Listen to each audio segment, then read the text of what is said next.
Hey, what's happening, everybody?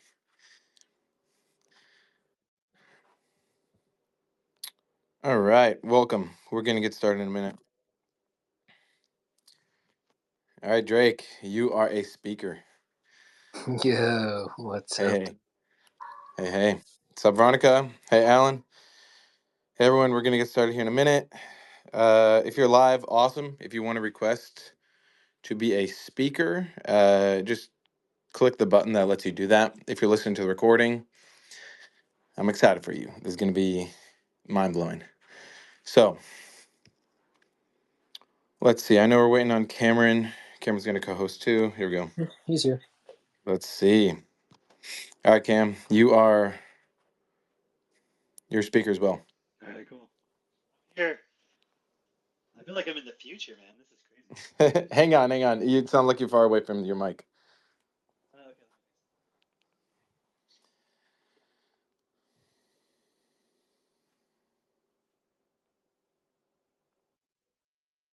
All right, what's up, Owen? We got Owen as a speaker too. What's up, Alex? Hey, everyone. What's up, Joel? Hey. All right. Let's see if uh, let's see if Cameron's got his audio fixed, and then we'll dive in. I agree. I echo what Cameron said. I feel like I'm in the future. I think X is awesome. I've really enjoyed seeing how it's evolved recently. What's my speaker? It's still pretty low. Oh, okay. Let me just put it on maybe on speaker. Yeah, it just sounds like your mic is connected to something far away. So, all right, what's up, Katie? Hey, everyone else. All right. What about now? There we Yeah, go. I'm We just hear you using loud and clear. good old speaker mode on my phone. All right. Cool. Okay, cool. Well, yeah, everyone, let's kick it off. So, Hey, let me tonight's let me share something yeah, real quick because I had a yeah, yeah. little intro plan for everybody. Okay, Because cool. obviously, like, we're going to record it, and this will be posted on our X profiles, whatever you call them, and maybe like in a YouTube video or something else. So if you're listening now or you're listening later, um, kind of the idea I had with doing these spaces. This is our first one, and it's going to be on the topic of education. It's funny. I was talking to Max earlier at dinner, and I was telling him what we were going to do, and he was like, "That's my 8-year-old son." He was like, "Oh, I want to be on there," and I'm like, "Okay, maybe we can do that on another one." Um, but then I had the idea of, we could do not just what is education really, but what is religion really, what is money really, what is politics really, what is love really. We could do conversations on all these points and bring in our perspective. So just for anybody who's listening who has no idea who we are, what we're doing, or what we're about, we're all part of a group. Mitch, Drake, and I, and a lot of the other people who are here as listeners and probably going to be speaking, we're all part of a group called Destiny, and it's spelled Desteni, and we stand for a set of principles, and you can find that on the Destiny website, destiny.org. So you can check that out. But basically, the conversation we want to have around education is kind of, some things you may have heard before, maybe some conspiracy type stuff that you may be not sure about. But also, the most important thing is that we want to bring in the principles that we stand by into the whole discussion and everything. So that's why I thought, hey, because we already do a podcast, me and Drake and Mitch, but I was like, let's bring everybody in our community in and let them share. And so we can all stand as equals and kind of give perspective and, make this sort of like our way of putting the information out into the world, into reality of like what we really stand for and helping shape the understanding of what education is.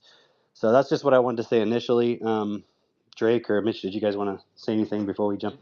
Yeah, I'll just add into that. In terms of what education is really, it's both for like a lot of us have kids. A lot of us are into it. It's not even homeschooling, it's beyond homeschooling. It's educating from home, and we have specific tools for that, which I'm sure we'll touch on here.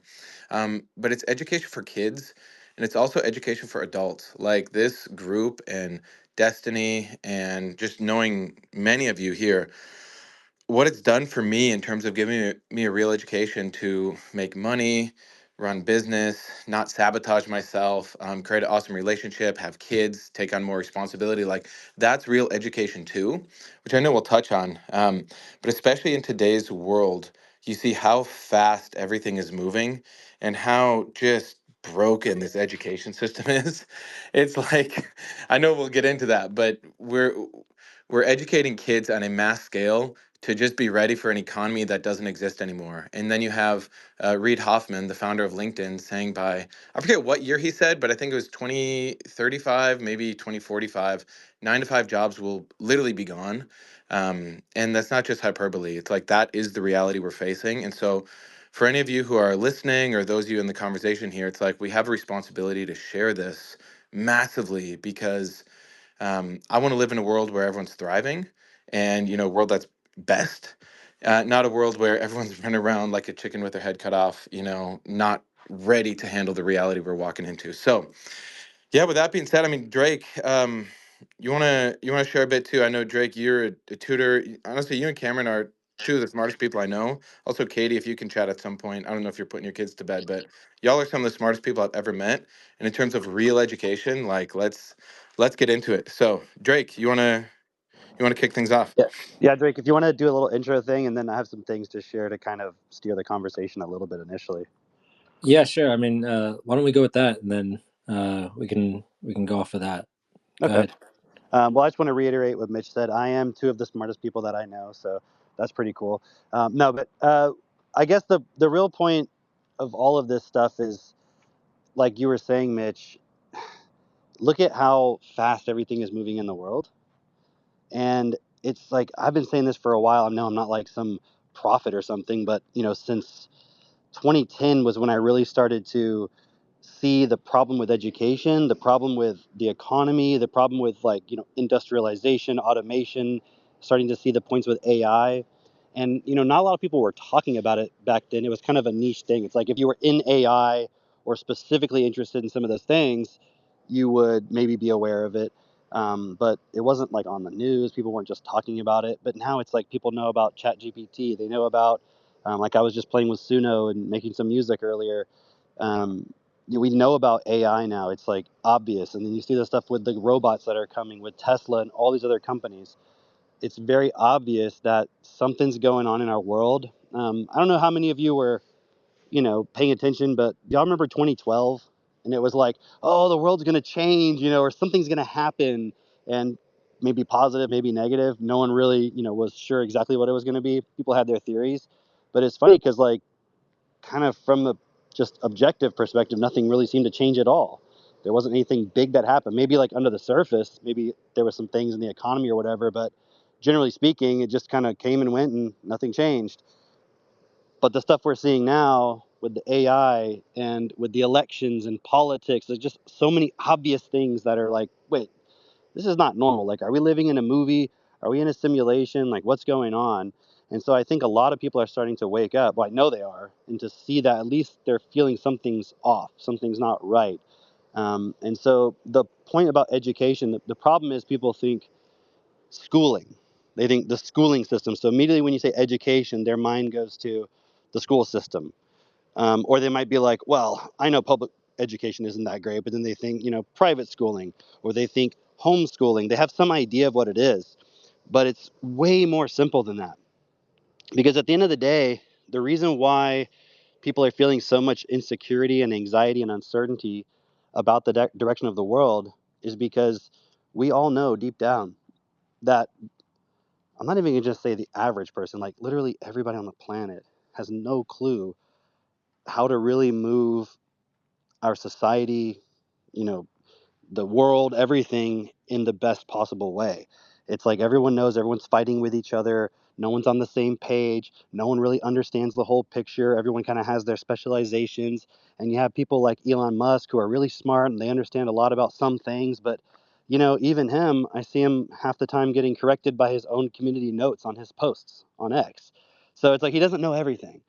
And so the whole point about, just to kind of really put my 2 cents in terms of what is education, it's really your ability to understand everything around you. And that comes down to every word.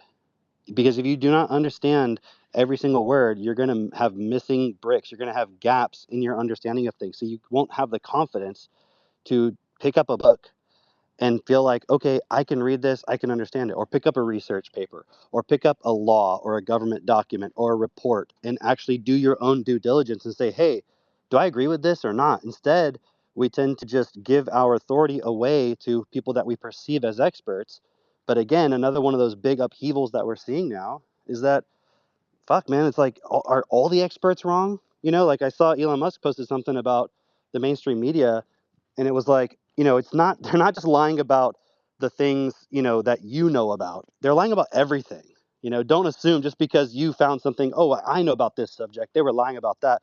No, they're lying about every single thing, because the purpose of media is to take advantage of the fact that people actually can't read, they can't process information, and so they need to be instructed on, this is the narrative that you're going to live by and that you're going to accept about reality. So the point of changing the education system, or just rethinking the way we think about education, is to really look at the fundamentals of, okay, how as humans do we understand the world around us, and then supporting everybody to get to a point of equality in that, because that is the only way that democracy is ever going to work. If we do not have an equal education amongst everybody on the planet, at least the vast majority, then you're going to always have a very small group of people who are able to manipulate the masses, because they do it through lack of understanding and emotional manipulation and psychological techniques and all these things.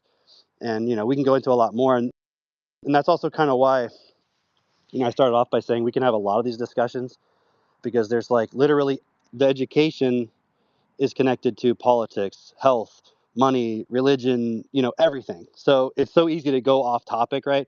And I'm not going to just be the only one speaking, but I wanted to kind of just put some of those points out there, and then I guess we can see who else wants to share right now, or also, just for those of you who want to talk, if you just want to give some perspective, or like, hey, you have this cool thought, something you want to share, something you think people know or should know, or maybe you just have like a story of like, hey, this is what my education was like, here's what I didn't like about it, here's what I see could have been different. So we're not really trying to have a very specific conversation, we just want to discuss the point and kind of put it out there and see how it goes. Yeah, All right. if anyone wants to, like, you can raise your hand here. I know a lot of you, it's your first time using spaces. You can raise your hand if you have something to share, and then I'm happy to call on people. One other point I want to bring through is, like, I know a lot of you and a lot of us out there, you do see the value in ongoing learning and like educating yourself. And so you'll do things like read books or buy courses or go to seminars. And like I was a fiend for that back in the day. Like I would read like crazy. But in terms of my ability to actually apply that, it was always lacking. And over time, you just kind of like accept, like, shit, it's hard to learn. It takes time to learn. It's not really possible to really change. And then we create these glass ceilings for ourselves, where we'll sabotage ourselves, or there's a certain amount of income we can make, or there's a certain type of person you never get along with, or you got to get frustrated and have these patterns, whatever. But a real education, and like Cameron's saying, that ability to understand everything going on around you. When you can understand stuff, it's really not hard to make money. When you can understand stuff, you can have a really awesome relationship with the people around you. You can be a leader in your community. And that's really the bigger goal of this, is create a really highly educated group, change the culture, change the narrative. Over time, we can look at changing politics, changing policy. But it really does all start with this root, which is education. So, all right, cool. I see, Joel, you got your hand up. And for anyone else, yeah, you can request to speak. But if you got your hand up, I'll call on you, and we'll go from there. We'll keep it pretty free flow. All right, Joel, how you doing? Yeah, what's going on, everyone? Hey, hey. Hey, Joel. So, yeah, when it comes to education, I think a good point. I was in France not too long ago having conversations with a lot of people.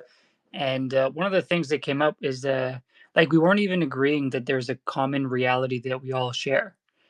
And that's a pretty big problem with education, because we're not even talking about the same things. It's just like illusions that we've created for ourselves and thinking that's reality. And as many people know, like movie The Matrix stuff, there is a lot of that that's true. And we live in a simulation to a certain degree in our own minds, but we live in physical reality.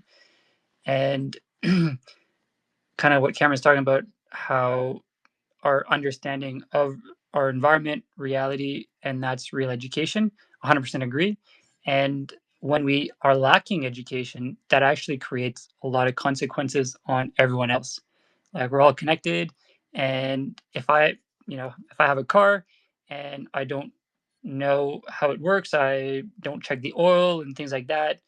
Um, that creates problems and will affect other people. If we start to get into the brakes, for example, and we don't really know what's going on, and so the brakes need to be changed, but we don't have education around that, like replacement, what's the maintenance schedule, and all that. And so if the brakes fail and we end up making an accident, like that's literally impacting other people's lives. And so I'm sure there's better examples, but it shows that it's important to share real education and to make it mainstream and down to the root of it, which is really like knowing words and having a clear ability to process those words. Um, and so, yeah, that's what I wanted to share. Yeah, just on that note, I mean, that's actually a great analogy because it's like literally we don't understand what are the breaks in our society. We don't understand, you know, how to do proper maintenance. So stuff just occasionally falls apart, like the entire economy, and then we have to reset the money system, and then there's a war and all these different things, and people don't want to accept the new money system, or you know what I mean? They're going to reset it and go off the gold standard onto the petrodollar or this or that, but people don't want to do that or they don't understand it. So then we have to create this conflict. So it's like, well, okay, yeah, I'll go along with it because it's a crisis. And I think that's probably about to happen right now where they're going to switch everybody into digital currency, through some kind of, debt crisis like they always do, like 2008 kind of style thing, but probably worse. I just wanted to touch on this point too, UBI. because, sorry, go ahead. Yeah, UBI. Well, what about it? Oh, it's like another thing where it's um, with automation and everything. A lot of people are talking about UBI, where universal basic income. So you get Yeah, a certain income, a certain digital currency, but what are the strings that are attached? right. What are the consequences with Yeah, getting because they really Right. want to be able to surveil everything and they control what you can and can't purchase. Like we saw that we were doing on the podcast that clip of Bill Gates talking about vaccinating cows so they don't produce methane. If they could, they'd like us to not, even raise our own beef and things like that. But I just wanted to make this point about the education in terms of it's like when people think of again, they think, oh, school, right? But for anyone who's maybe skeptical about this point of, maybe it's nothing to do with school, maybe it's nothing to do with anything that you imagine education is, other than the very most basic point, like we said, which is to process information, that's education. Look at, for example, something that you've seen recently. I can't speak for everybody, everyone might see a different point, but, for a lot of us, like seeing the whole thing going on with COVID and just all the bullshit that was going on around that, a lot of people realized, like, oh, a lot of these doctors and scientists are just saying whatever they think they're supposed to say. Maybe they even believe it, but they don't actually know it. And now I'm seeing all this stuff coming out with, about ivermectin and just crazy stuff that it's like been so suppressed, but people feel like, oh, well, I'm not the expert. I can't understand it. So I'm going to assume that the doctor or the scientist understands it. But literally, their whole motivation is just based on money. And you might have this idea that, oh, scientists, they're so noble and all this shit, but that's just a total fantasy. They're just like everybody else. They have their own ego desires to be famous, to make a name for themselves, to get a nice career, to put their kids through private school and, summer camps and all this other, have a nice car, a nice home. They're just like everybody else trying to survive. And so that's what it really comes down to is like we have a survival based system and everyone is competing to survive with each other. And so we're not even actually interested in an education system that would be equal for everybody. And again, when I say equal, I mean like imagine everybody being able to read any book or read any scientific report and understand it and actually see, is this bullshit or is it real? Being able to understand physics, engineering, medicine, any field. So you're not just singularly focused where if something's outside of your field, you're totally lost.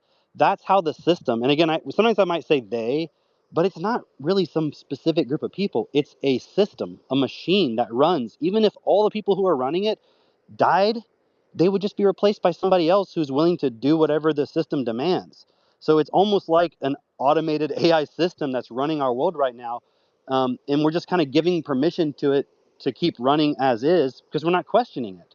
And we're not standing up and saying, no, those laws don't make sense. We should have laws that are actually best. We should have systems that are actually best. Everyone should have their basic needs met. And then, like you were pointing out, Joel, they're going to come out and say, oh, everyone should have a UBI, but only if you don't say this or do say that or do this or don't do that. It'll be a point of control instead of a point of, hey, let's actually support everybody to have what they need and start to become creative and have a really nice life. So I just want to challenge that point for everybody of, you know, education is not the shit you learn in school. It's not the stuff you learn in college because all of that stuff, maybe some of it is true, but a lot of it is influenced by a system that just wants to survive, just wants to make profit. So it's not really looking at what is true and what is best. It's looking at what is expedient to the money system and keeping that alive the way it is. So just as we kind of talk about it, really consider that point of education is so much more fundamental, and the way it's set up, it can never be equal because everything's graded on a bell curve. Not everyone can get an A. Not everyone can be top of the class. Not everyone can go to Harvard. So it's not based on equality. Okay, so that's just my other 2 cents. Who else wants to talk? I see Gaitan's got your hand raised. There you go. Yes, hi everyone. Yes, such cool There's some points background noise going on. on my side. I don't know. Maybe it's yours. Yeah, I think it's on your side. Okay, whatever. That's fine. That's cool. Go ahead. Okay, maybe my microphone.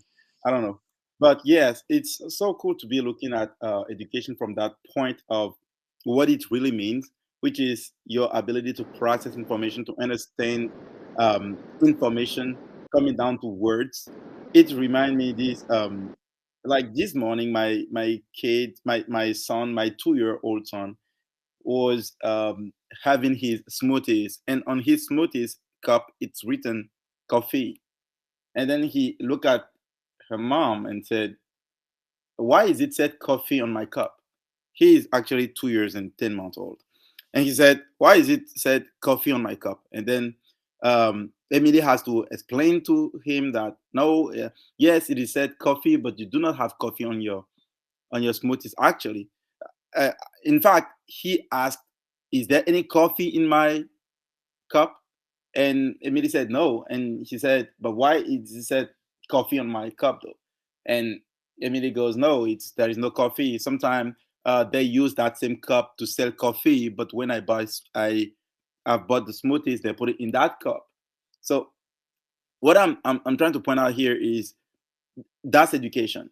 He was able to read that word and process that. If it said coffee in this cup, so maybe it's a coffee. There is a coffee in my cup. And Dad always said that kids can't have coffee. So I think education also come down to your ability to understand what is happening inside, around you, and be able to ask question about it, not knowing all the answers, but being able to ask question in order to get the answer. That's the point I just want to share real quick. Yeah, it's a really good point because just that point of people not really being able to read, like maybe there's a medical term when you look at it, you're like, I don't know what that says. And then you just go into a point of inferiority and you're not even going to ask a question about it because everyone's operating from this point of, I don't want to look stupid. And a lot of that comes from, I would say primarily our education system, also parenting, but that's kind of just because we're going along with the education system. But there's this point where we have to compete with each other. We can't look stupid. It's going to go on our permanent record. We can't do it over. And so we always have to seem like we know what we're talking about. And again, that's why when you look at the experts, they're just always acting like they know what they're talking about, even if they know they don't, because they have to maintain that point of authority. So again, if everybody had that ability to just understand and read, they'd be like, dude, I know you're full of shit. Right? Who else? Yeah, it looks like Jude, you're up next. Also, if you're a speaker, I think we can only have 10 speakers max. So if you do want to keep speaking, keep as a speaker. But if your point is done, you can like undo that and then Unspeak create yourself. space for other people. Yeah. Cool. Yeah, we got Jude. How you doing, Jude? Hey, good evening. Good evening. a lot of cool points shared so far. What I wanted to look at is, first of all, what people think education is right now. Because I've been in this space for about 10 years now. Really started off when I was in university helping my older brother. Uh, he was a dean at different charter schools in Brooklyn and New York. And from that perspective of, okay, what do people think education is right now? It's really how well you can do on like your tests in school, right? People will always think that the smartest person in the class is the guy that's getting the 100% or the valedictorian, right? But every year I go back to Brooklyn after university to help my older brother. And we were doing professional development, which was like teaching teachers how to teach. And I realized that these schools are again graded on how well they do on these standardized tests. But every year I come back, the scores were not going up for these schools, right? Like the test scores. So that led me to think, okay, what's actually happening here in education? How come we're putting in all this work over the summer to support these teachers to be better educators, but yet nothing is changing within these test scores? Actually, I was talking to someone not too long ago, and they're saying that 50% of the kids in New York, they're not hitting their marks for reading, right? And then 70% are not hitting their marks for math, but yet 80% of kids are still graduating from high school. So imagine you actually had to be on your level, your proper level to graduate from high school. Only like 30%, 20% of kids will be graduating, right? But no one's actually looking at that. And then the next point is being in China. I was a private tutor and a consultant, education consultant in China, like working with some of the top kids in the country, right? But even them, after helping them get into private boarding schools and universities in the US, they'd still be writing us back saying, hey, I'm having trouble being able to adapt, right? Be flexible to this American system, even though they were some of the brightest kids, quote unquote, in the country. So going back to that point of, okay, yeah, education is really what you can process. Education is how adaptable are you to your environment. Like that's the mark of intelligence, isn't it? Can you take information in and change based on what you learn, right? So that's a just a brief that I want to share. Dude, that's such a good point. I just wanted to add this to it. And then, Drake, I want you to tell this story when you have a second. I don't know if you're able to talk right now, but um, I'll just add this. When I went to University of Houston a while back, and I took some courses in like analysis and multivariable calculus and a few things in probability. And I had this teacher, and like every chance I could get to sign up for his classes, I would sign up for his class. His name was like Gordon, or was it Gordon? Johnson was his last name. I think his first name was Gordon. The guy was so brilliant, and his whole style was he would never tell you the answer to anything. All he would do, okay, like it was multivariable calculus, so it's like third year calculus basically, and he just goes up on the board. Or no, first day he gives us a quiz, and it's all basic stuff like what is a limit, what is a derivative, stuff that you learned in year one calculus, and we all take the quiz, and then after we take the quiz, he gets up in front of the class and he's like, "All right, Mr. Cope, um, it says what is a limit, and you wrote blah blah blah blah," and then be like, "You wrote a function as x approaches blah blah whatever, like, whatever the information I wrote," and he goes, "What do you mean by as x approaches c?" Right? And for those of you who study calculus, you know what I'm referring to, right? But I was like, like as it gets closer to it, and he's like, "How does a number get closer to another number?" I'm like, well, like, and I'm trying to explain it. And then I realized the whole point of what he was doing was to show everybody, you don't know what the hell you're talking about. Like, you literally just memorized a bunch of stuff. You sound smart, but you don't have any idea of the actual thing that you're referring to. You've just memorized stuff about it. You don't really understand it. And you never even questioned, like Tom was talking about, like, you never even questioned, like, what does that even mean? If X gets close to, approaches, what do you mean by approaching? Like, maybe there's something we mean by this word, and I'm using a totally different definition of it, and there's a different definition mathematically, and I didn't even realize that. So anyways, day one on the chalkboard, he just writes a bunch of definitions, like this is what a limit is, and I forget. No, he started with what a point was, and then what a function was, and we were like, functions, dude, we learned that like in middle school what a function is. But when he gives us the definition, I start looking at it, right? And then he puts a couple of questions on the board. He writes like maybe 5, 6 definitions on the board, and then writes like 2 or 3 questions. And then he says, "Okay, I'm taking volunteers. for you to work on one of these problems, and when you have the answer, you'll present it to the class, you'll write it on the board, and then they'll critique your answer. And then the next day, if no one had an answer to present, he would just write down more definitions and more questions. And we would keep doing like that until somebody was like, hey, I want to present my solution to one of the questions. And if you went to him for like advice about solving the problem, and you'd be like, okay, did I get it right? He'll just be like, I don't know. What do you think? And he would never tell you if you even got it right. If you got a test, he would just write the score of your test. He wouldn't even tell you. And you might think, oh, the guy seems kind of lazy. He like started the mathematics journal at the university. The guy was a genius. And he was working on some weird multi-dimensional something or other for like the NSA. He used to work as a distinguished mathematician at the NSA. The guy was smart. And I know that's an appeal to authority, but I'm just saying, like, objectively, like understanding what the guy was saying, he was a really smart guy. And his point was to help you not just repeat the information or just take that an authority said you were right. It's like, do you know you're right? Why do you need me to tell you if you're right? And his whole thing was when he worked at the NSA, like they had satellites that weren't working properly. And so if you're going to go and present your solution and it was going to cost $10 million, you better be fucking right. Otherwise, we're wasting a lot of money and everyone's got competing solutions. So you had to be able to also present the solution and why it works and convince everybody else that it was true and handle criticism and feedback and so forth. And that's all context for the point of one day I went to his class early and he was just finishing up with another class that was the one before us. And it was a bunch of mostly women coming out of there. And I was like, what class were you teaching? He said, it's a class for people who are becoming teachers. Like they have to like do a math class. They're becoming like grade school teachers, middle school teachers, whatever. They're getting their teaching certificates. And he goes, they're the worst math students, period. And I was like, really? He's like, they don't understand math at all. I'm like, these are the ones who are supposed to be then giving the foundation for the kids. I'm like, oh, that's why I didn't fucking understand what a function was when I was in middle school. I was just told it was something using a bunch of analogies and words that aren't actually what it is. And I totally didn't understand it. That was going to limit me if I had decided to pursue mathematics. That would have limited me so much and I wouldn't even have known. Okay, so anyways, Drake, if you're there, do you know that Yeah. story with the SAT stuff? And like, I don't want to spoil it, but Hey, we're looking I'll at.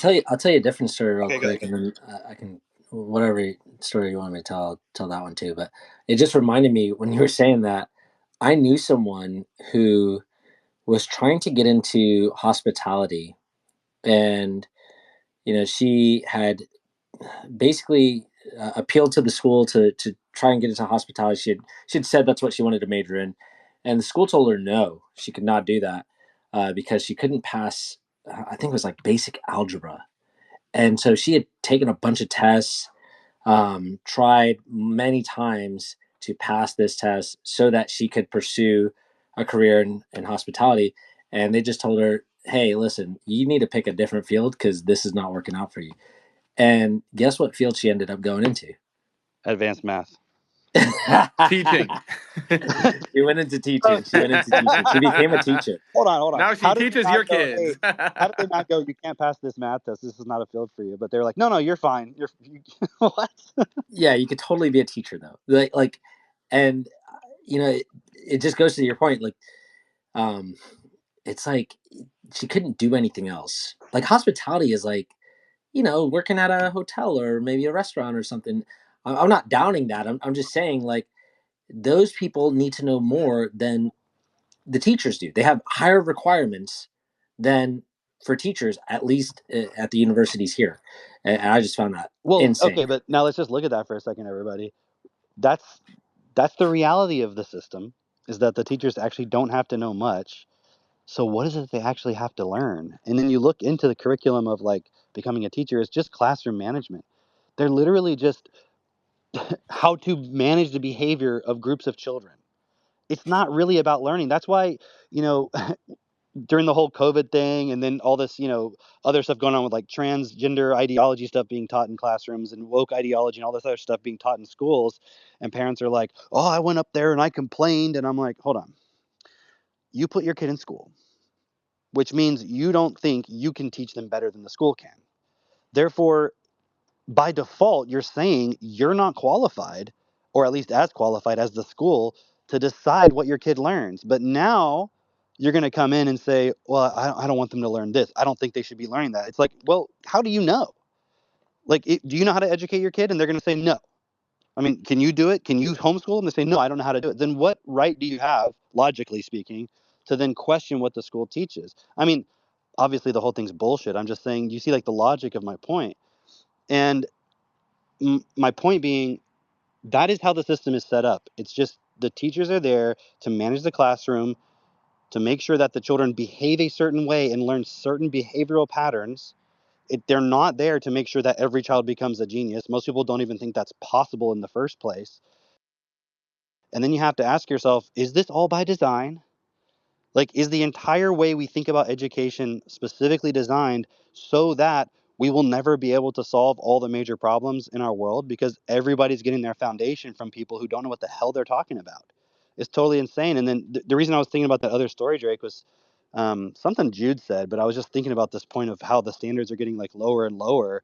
And I mean, back when I took the SAT, it was actually hard, Yeah. you know? Yeah. Yeah. No, it's really crazy. I was talking with another tutor about it, and I was asking him like, "Hey, do you know about this calculator on the SAT?" So when you take the SAT now, it's digital.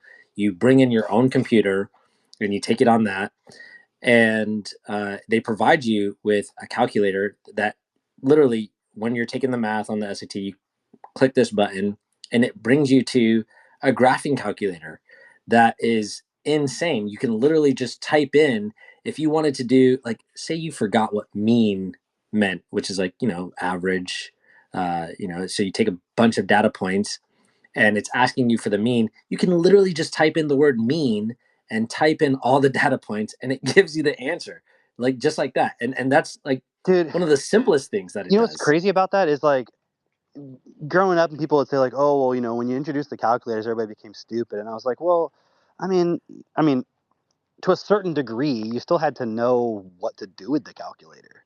You know Yeah. what I mean? Like if you're doing calculus, you have to know like, oh, well, I'm trying to graph these two functions and find the point where they intersect, or I'm trying to find the part where it's the maximum, the highest point on the curve or whatever. I mean, you still have to kind of know the point of what you're trying to do. But it was crazy when you showed me that calculator on the SAT, because you don't even have to know. It's like you just take the words in the question and you can just start typing them into this calculator and it'll just show you the answers. It's so insane. I literally was like, dude, this can't be real.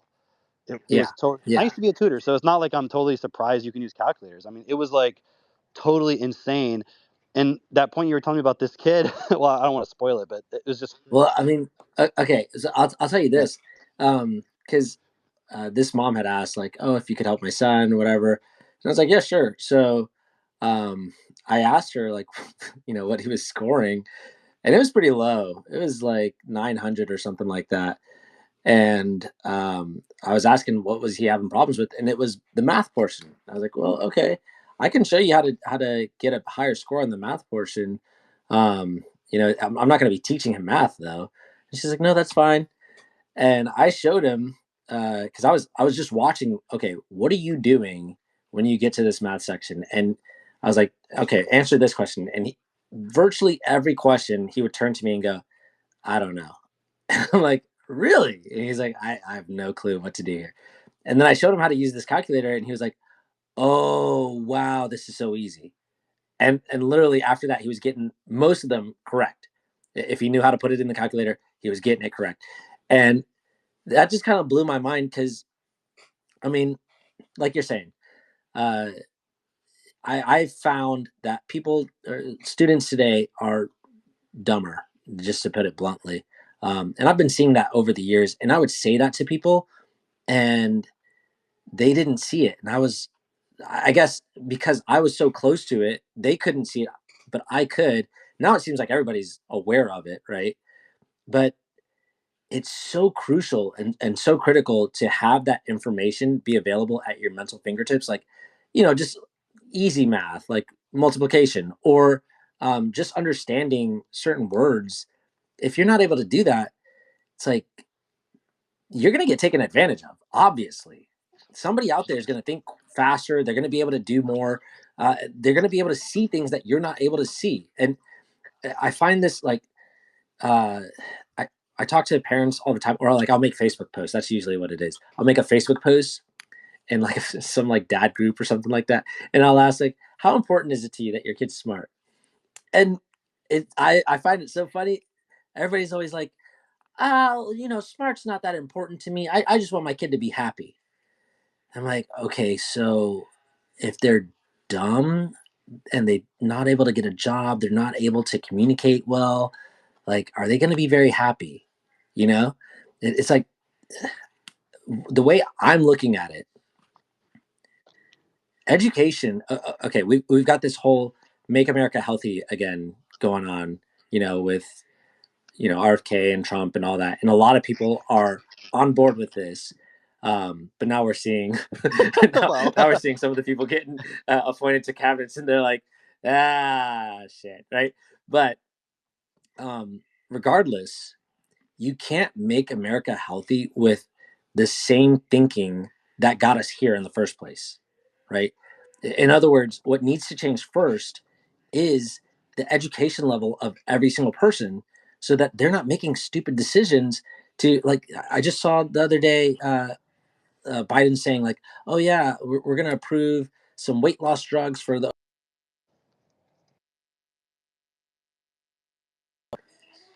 that's sad because I know a lot of people that is their only solution rather than being able to see like, oh, I maybe could eat a little healthier. There are some exercises I could, like just having the basic common sense of getting their health back. yeah, And but if you I mean, don't have a good education, you will lose your health. but even Yeah, go ahead. like you're right, but even the point of um, making the right choices and so forth. You look at what are the choices that are available, and then that goes to the bigger picture of like the entire system we live in. Because make America healthy. Okay, why are there fucking poisons in all of the food in the first place? How Right. did we Yeah. get to a point collectively that we allowed that? And I mean, I'm asking rhetorically because it's kind of obvious actually if you look at it. It's like nobody's paying attention. No one could even pay attention if they wanted to because they couldn't even understand what is proper nutrition, like what is food that is best for your body and is not. And they've just said, well, the scientists, they know. But all the scientists are working for all the food companies putting all the fucking poison and chemicals in the food. And this is what's happening in every area of our world. And then we look to some kind of leader like they're going to go and save us, but I guarantee you there's some deals being struck where it's like, okay, now this new technology is going to be introduced and that's going to help everybody, just like those weight loss drugs. It's like, okay, they help with heart disease, not overweight, taking it thinking that they're going to help with their heart disease. It's totally insane. It just oh, if you're a highly educated person, you're going to have a better life for yourself. It's like if everybody is highly educated, meaning they can understand things and their processing ability is so high that they don't have time to understand something. They don't need to take a lot of time to understand something because there's so much out there to understand. But imagine, for example, just a scenario where every single law that was going to be passed, and actually every single law that exists right now, let's say at the federal level, was put on a website and everybody could go vote on it. And once it's reached a certain, or if proposed a new law, it could be put online and everybody would vote on it, and there has to be a certain threshold that be reached for it, like any decision could be made about it. And you would want to ensure then that people fucking understood stuff. But nobody would even trust each other. Just like that point you said, the parents are like, well, I don't know if I care about them being smart so much as, them being happy. It's like, that's how much we've given up on the idea that you can make people smart. But then why do we have an education system? Is it just a filtering system? Is it just a system where you put a bunch of people through it and then the elite can filter out, okay, who are the ones that can memorize all this shit? And then they'll be the salespeople and they won't question the system. Everybody else, you're just going to be the workers. And if you study the history of the education system as we know it, like in the sense of compulsory schooling and so forth, that's exactly what it is. It's just a bunch of industrialists that got together and were like, we need to train workers for factories in cities. And they're like, what are factories? What are cities? They're like, exactly. We need to make people be able to function in these things that we want to create because we can't create them until we have a bunch of people who are compliant, who want to sit in a room all day and not question the authority and are not distracted by trying to read a whole bunch of stuff about lots of different things. Like they just, you go and do your job, you go home, and then you watch your sports, or you do your crochet or knitting or whatever the fuck you do for your hobby. But you don't sit and think about, okay, what is in our food? What is being sprayed on our crops? Why are we putting all this money to these wars or to this or that? Like they don't. The people who would be in a position to benefit from the system currently, like in a massive way, would not want anyone to question that. So there's the level where, yes, education is important for you at an individual level, but I would say, and I'm just speaking hyperbolically, but it's like 99% of all the things that happen in your life have nothing to do with your own personal choices. It's a fucking system. Like, if you're like, oh, I want to eat healthy. Okay, how are you going to do that? Well, I'll go to the grocery store. Well, do you fucking control what's in the grocery store? You don't. Do you even control what grocery stores are in your area? You don't. Do you control, if you go out to eat at a restaurant, do you know who supplies the food to the restaurant? So even if you think you're making a healthy choice because you're eating a salad, what the hell was sprayed on that lettuce? Is that a GMO, turnip that you're eating? You have no control over any of that. And all those decisions that would affect all those things that are influencing your life are being done purely in the name of self-interest, profit, survival, competition, money. They're not being done within the consideration of what is actually best for everybody.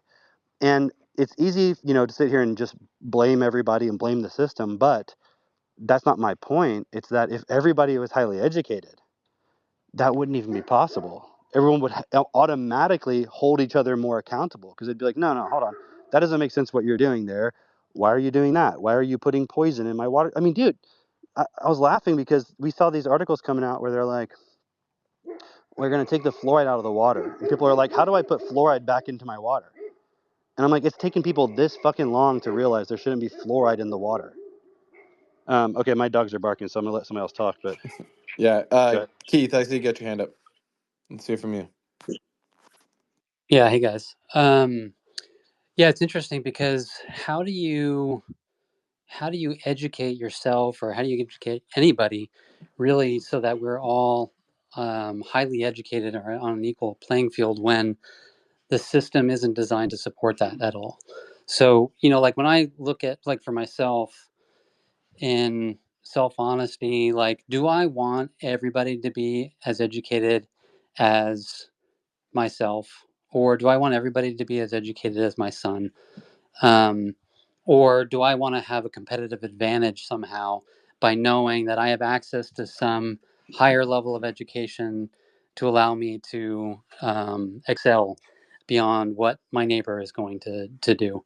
And that behavior is bred in. That's part of, like, when you look at the education system and the way that's designed, it's there's a hierarchy to it, and just like with among the students that are there, there's the kids that are excelling, the ones that go fast. There's the ones that are kind of in the middle, and then there's the ones that are the slower learners, and they get different levels of attention, and they get different levels of reward or punishment depending on how they do. So the way that that's set up, it's that that competition is bred in, and then you you go to bring in some other form of education to actually raise everybody up to the same level, and you're going to have to confront that aspect, that program that's running in the background of everybody, that no, wait, like, I actually have a self-interest in being competitive or getting a competitive edge. And it makes it really challenging to then, okay, now you have to address that, as well as, like, can you look at, like, something that I confront all the time when I'm talking to people about different things that are happening in the world. Recently I was talking to somebody about pharmaceuticals and biotech and stuff like that, and what's actually best for people. And at some point in the conversation, he said, and this is like a Silicon Valley business owner. He's running, $1 million business, and he said, well, that's just the way things are. That's just the way the world works. Like, what about all the people that are in some third world country that are producing all of our goods, and then they're shipping them. So like the quality of life for those people, well, that's just the way the world is. Like there's got to be some class of person that does all of that hard labor, and like it's, you know, it's not great, but that's just the way the world is. And you know, like that, it, when you take that coupled with this self-interest point of like getting a competitive edge or not, it, you know, like the system is not set up at all to allow people to actually be on an equal playing field in terms of education. And the education, like as we're talking about it, it's like it's designed to to put people on that track, to keep them in that, the world as it is. And that program is something that also has to be addressed. That self-interest, survival instinct, it's called an instinct, but it's not. It's put in. It's not like some natural instinct or something like that. It's something that's added. It's something that's, people are quote unquote educated to behave that way. And that's a big part of the education, like kind of what Cameron's saying. It's like it's it's not like learning stuff. There is some aspect of that, but mostly we're just being trained behaviorally to respond and act in the world in this competitive way. That point you made about the you know, there's just like this guy said, there's just, you know, it's just the way the world is. There's got to be some, you know, class of people who do those jobs. You know, I was just thinking about, well, okay, then why are we building all these fucking robots? You know, and I think he's expressing a sentiment that a lot of people have, probably even the people building the robots. But then yet they're still building these robots, and like, you know, people like Elon Musk, they're saying there's going to be you know, multiple robots for every, you know, to every human being on Earth. And if you haven't read, you know, like any of the Asimov books, I really highly suggest that you read them. Um, I'll know if you've read them or not, because if I said to you how many laws of robotics and you say three, I know all you did was watch the fucking movies and you didn't read the books, because no one knows about the other one.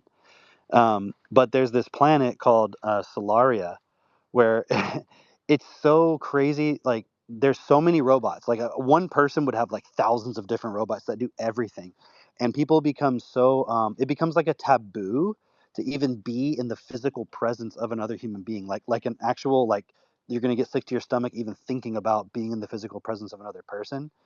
And you know, they did that primarily, I think, to keep the population down. And you know, there's a whole thing about that in the books and everything. But um, think about it. If we need a certain class of people to always be at the bottom and to do certain jobs, well, aren't isn't that what the robots are going to do? And then if that's true, what are all those people going to do? And it's like, oh, well, then we'll start educating them like everybody else. Well, then why aren't we already doing that? Because so does that mean we're artificially keeping people stupid, or is it really the case that actually, in the context of the system, they don't know how to effectively educate everyone?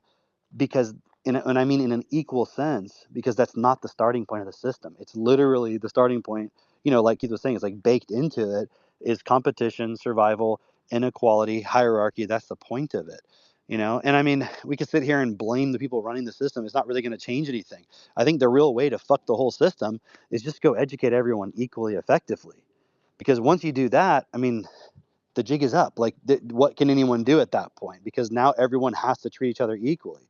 The only reason why, you know, you can have men today in our world allowing people to abuse children and so forth is because they've been programmed to just be weak, when they're not actually. Like, physically, men could stand up and put a stop to all of it, but they won't, because, you know, it's like that whole story with the elephant where you put the chain on its foot, and after a while, because it's so, you know, used to, like, it can't physically move, you take the chain off, and then it's just like, well, you know, I can't move because I think there's a chain on my foot, or I just know there's no point to even trying to move anymore. They just like unhook the chain and it'll just stand there, you know, and that's what we've become. So the whole system is designed to create that point. Gaitan, did you want to add something? Yes, about the point of self-interest, I heard Keith was saying the fact that a lot of, basically everyone are on this point of self-interest and justifying and living just for the self-interest point, not considering what is actually best for everybody.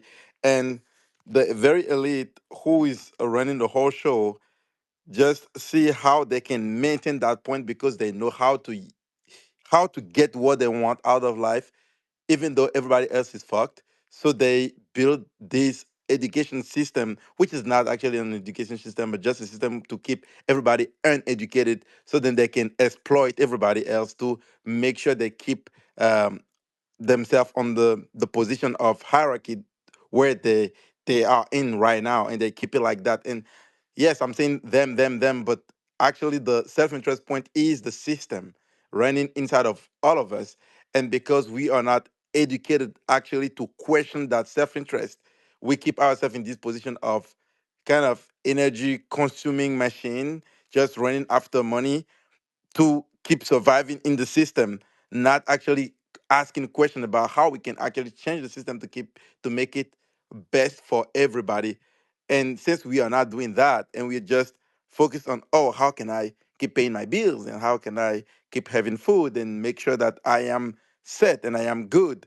Meanwhile, we have the third world war coming, and 20,000 kids dying, 20,000 kids dying every day.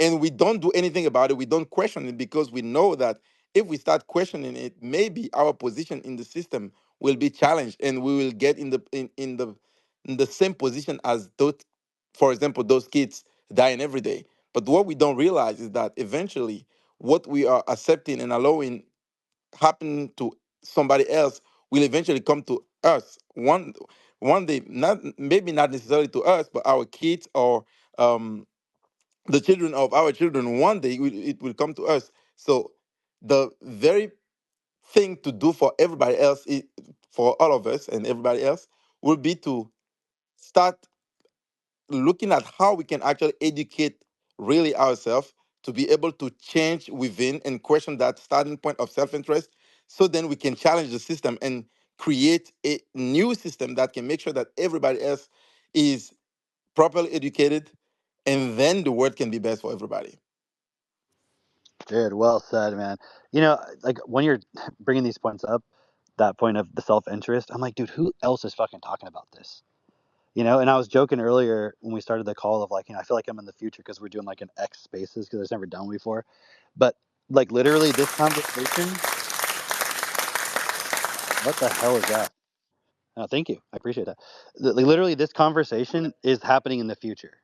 You know what I mean? If you look at anybody else that's probably having a conversation on X right now or tweeting or fucking posting on Facebook or anything, is anybody talking about the actual program of self interest in themselves?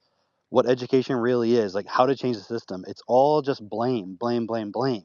And like there's one thing to say like, okay, this person is doing that, but then to actually look at why is that happening and figure out how you can take responsibility for it and not just yell at the person that you think is doing the wrong thing. Because if like if the elite are fucking evil and that's what you believe, or it's like the satanic forces, well, they're never gonna fucking stop. And yelling at them and protesting it isn't gonna change it. They just gives them more energy. So this literally, like this conversation, there's no one else in the world having this. So I just want to say it's really cool to be a part of this. Alan, I see you have your hand up. Cool, cool. This is my first time using this. I was actually not sure how this works, but I guess I got my hand raised, so that's great. Yeah, I love everything that you guys have talked about so far. And I just want to bring it back kind of to a core point, which is what differentiates us and our understanding of what education is from everybody else. And it's basically just this concept of we know how to take information and actually apply it versus everybody else. And even doctors, lawyers, scientists, a very minute amount of these people even have that ability. And when I mean like the people who might have that ability would be like an Elon Musk or the people who are really in charge of things. Basically, if you look at, we're talking about changing the system. It's not a foreign concept. People have talked about this for generations and generations. What differentiates us to those people is we actually know how to change. A lot of people just tend to give up on this idea of, hey, let's change the world.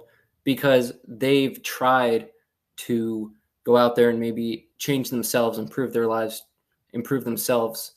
And then what it comes down to all the time is they get shiny object syndrome, because they'll go through this course or they'll study this material and they'll try to get the result, and then it just doesn't work for them.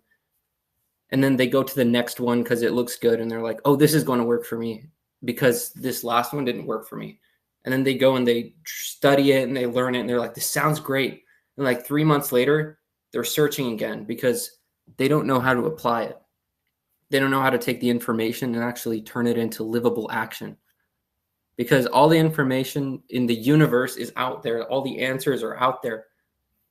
But the problem is that nobody's actually living it, right? And we also talk about let's treat everybody equally. Let's create a system of equality. And that would be so much better than the system that we currently have, which is just self-interest based, take. Everybody's just looking after their own good. Now, what's funny is that concept itself, we've actually known about this for thousands of years. Again, it's not a new concept. It's Jesus's message. It's actually the message of a lot of religions. In science, game theory, there's a mathematical concept in math, the category of game theory, where they show mathematically, they have these models where they have different participants, and they're like, all right, we're going to play out one model where everybody that's participating in this is just taking for themselves and is trying to get everything for themselves and doesn't care about anybody else. And then one person or a few people always come out on top, and then they get everything and everybody else has almost nothing. So like in that outcome, it would be maybe like 3 people have 10 units of happiness, and then 50 people have like 1 unit of happiness. And then they also played out the same model, and they're like, all right, let's change it to where now everybody is giving and just focusing on, let's make sure that everybody gets, not just myself. And in that model, they found that the units of happiness from that model, I'm just using this as an analogy, of course, everybody had 100 units of happiness across the board because everybody was just giving. And so it's actually been mathematically proven that if you focus on equality and giving to everybody, you get a much better outcome for every single person individually than if you just compete. And then the model of competition, the people who are at the top and who have the best life, they're worse off than in the model of giving and equality than your average person.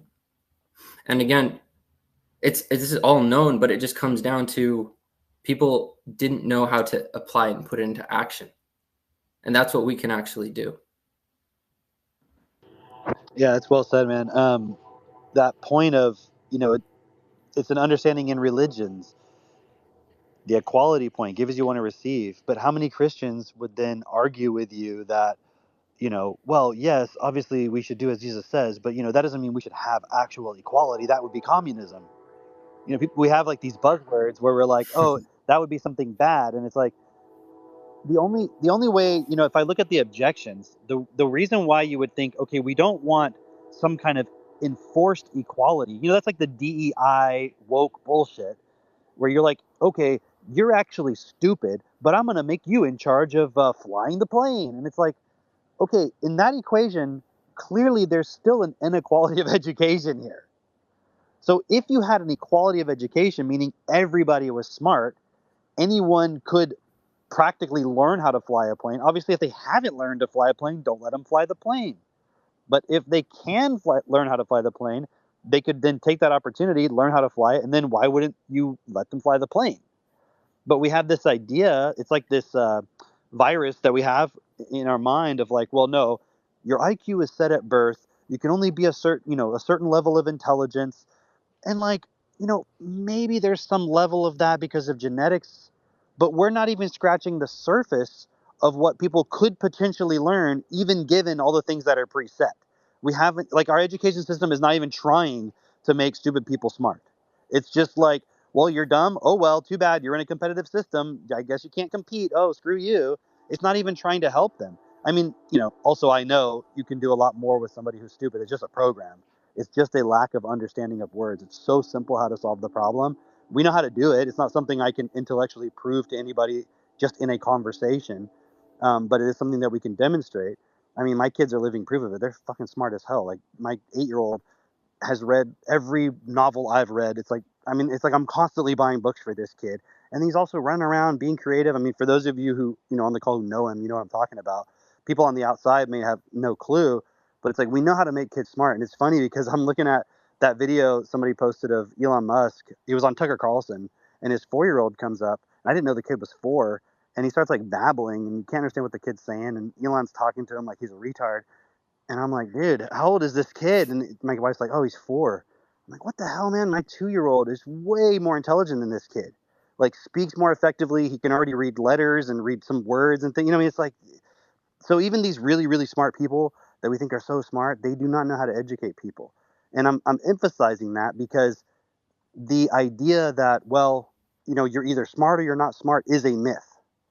It is a fact currently because we do not have a system in place do anything about it. So it's like kind of like de facto the truth. It's like, what can you do about it? But that's only because we haven't done what we could do to solve the problem. It's not because that actually is the way it is.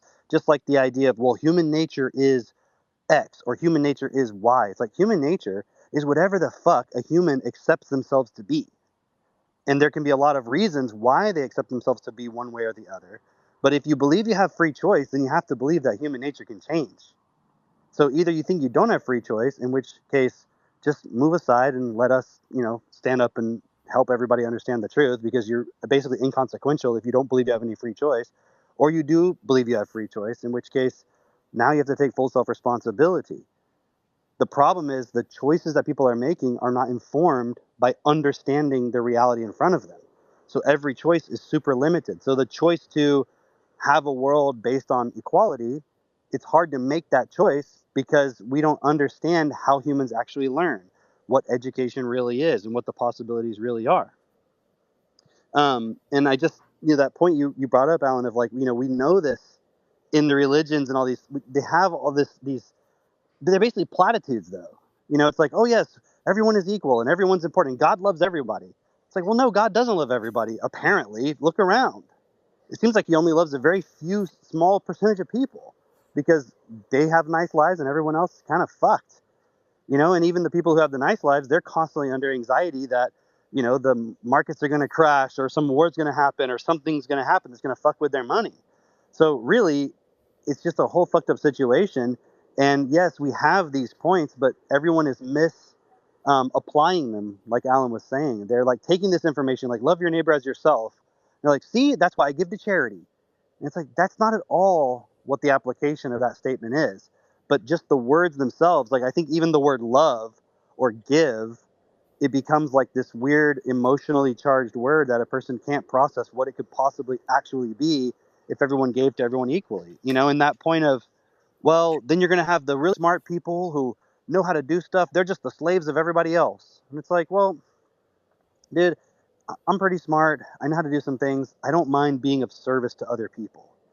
Like, if you have a higher capacity for something, then you have a higher responsibility to this world. Just like if you look at a tree, it has the capacity to bear fruit.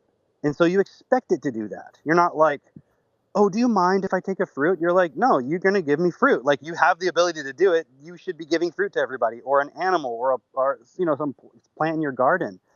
That doesn't mean I think it should be forced. It shouldn't be. But then everyone should be making that choice to give as much as they can. Because if you do that and everyone gives equally, the only point that's required is that you would trust other people that they're going to give. But if everyone was equally educated, why wouldn't you trust them? Because you'd be like, well, they know what I know. And they know what Alan just said, which is like they really understand if everybody gave, everybody would have, and we wouldn't have to worry. So, and if everybody's really smart and someone tried to take advantage of the situation, couldn't you shut it down real fast? But right now, it's literally people taking advantage of the situation all fucking day, every day of the week, all year round, and no one's doing anything about it. In fact, I mean, we're sitting here watching missiles being exchanged between Russia and Ukraine, like, and no one can do anything about it. Like, isn't that insane? Like, this is actually happening, and it's 2024, and it's still going on. And I don't think even the smartest fucking people on the planet even know how to stop it. I don't, like, honestly, like, you ask Elon Musk, hey man, who's in charge of allowing this to happen? Who do we talk to stop it? He'd be like, I don't know. Like, is it Joe Biden? I'm not sure. I have no idea who's actually making this decision, who could stop it. Like, that's a problem. That is only possible when people are essentially retarded, but that's a totally artificial situation. Okay, who else wants to say something? I I see see some. Kyle and Alex. I see both you guys are speakers here. It'd be great to hear from both you guys. I don't see any hands, but oh yeah, I see speakers. Yeah. Okay. I don't know how to You're raise my good. hand on here We yet. we hear Kyle. you. Okay. Okay, cool. And man, great points. It's great to hear from everyone and just everyone's different perspective, but it's all like in combination of the same point, or at least together in oneness. But I was just what came to mind as I was hearing like Keith and Alan talk.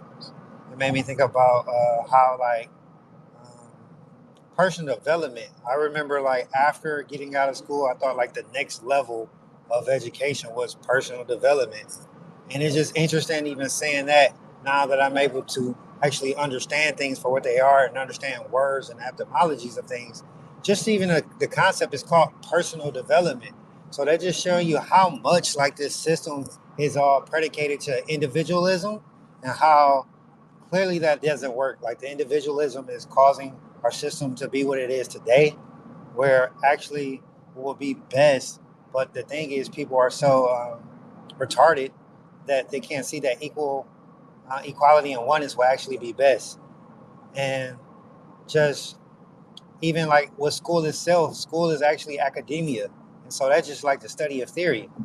And as I go door to door and see like so many children and parents that are illiterate and can't read, seeing parents that can't read, or even just to the point of seeing like 37-year-old parents, and this is not the like to shun them, but it's just to speak about what's the reality of what's going on in our country, but really in the world, is that had a 37-year-old lady do 12,000 times 12 with a calculator and got it incorrect 3 different times until I had to step in and just like, okay, hold on.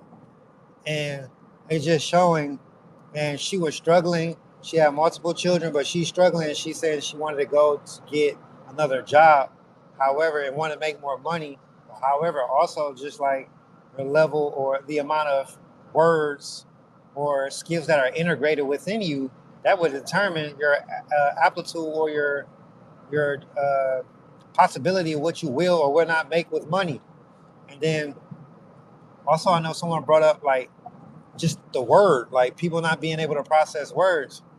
Even like I knew, even just taking it a step deeper, like people don't even look up the definition of word.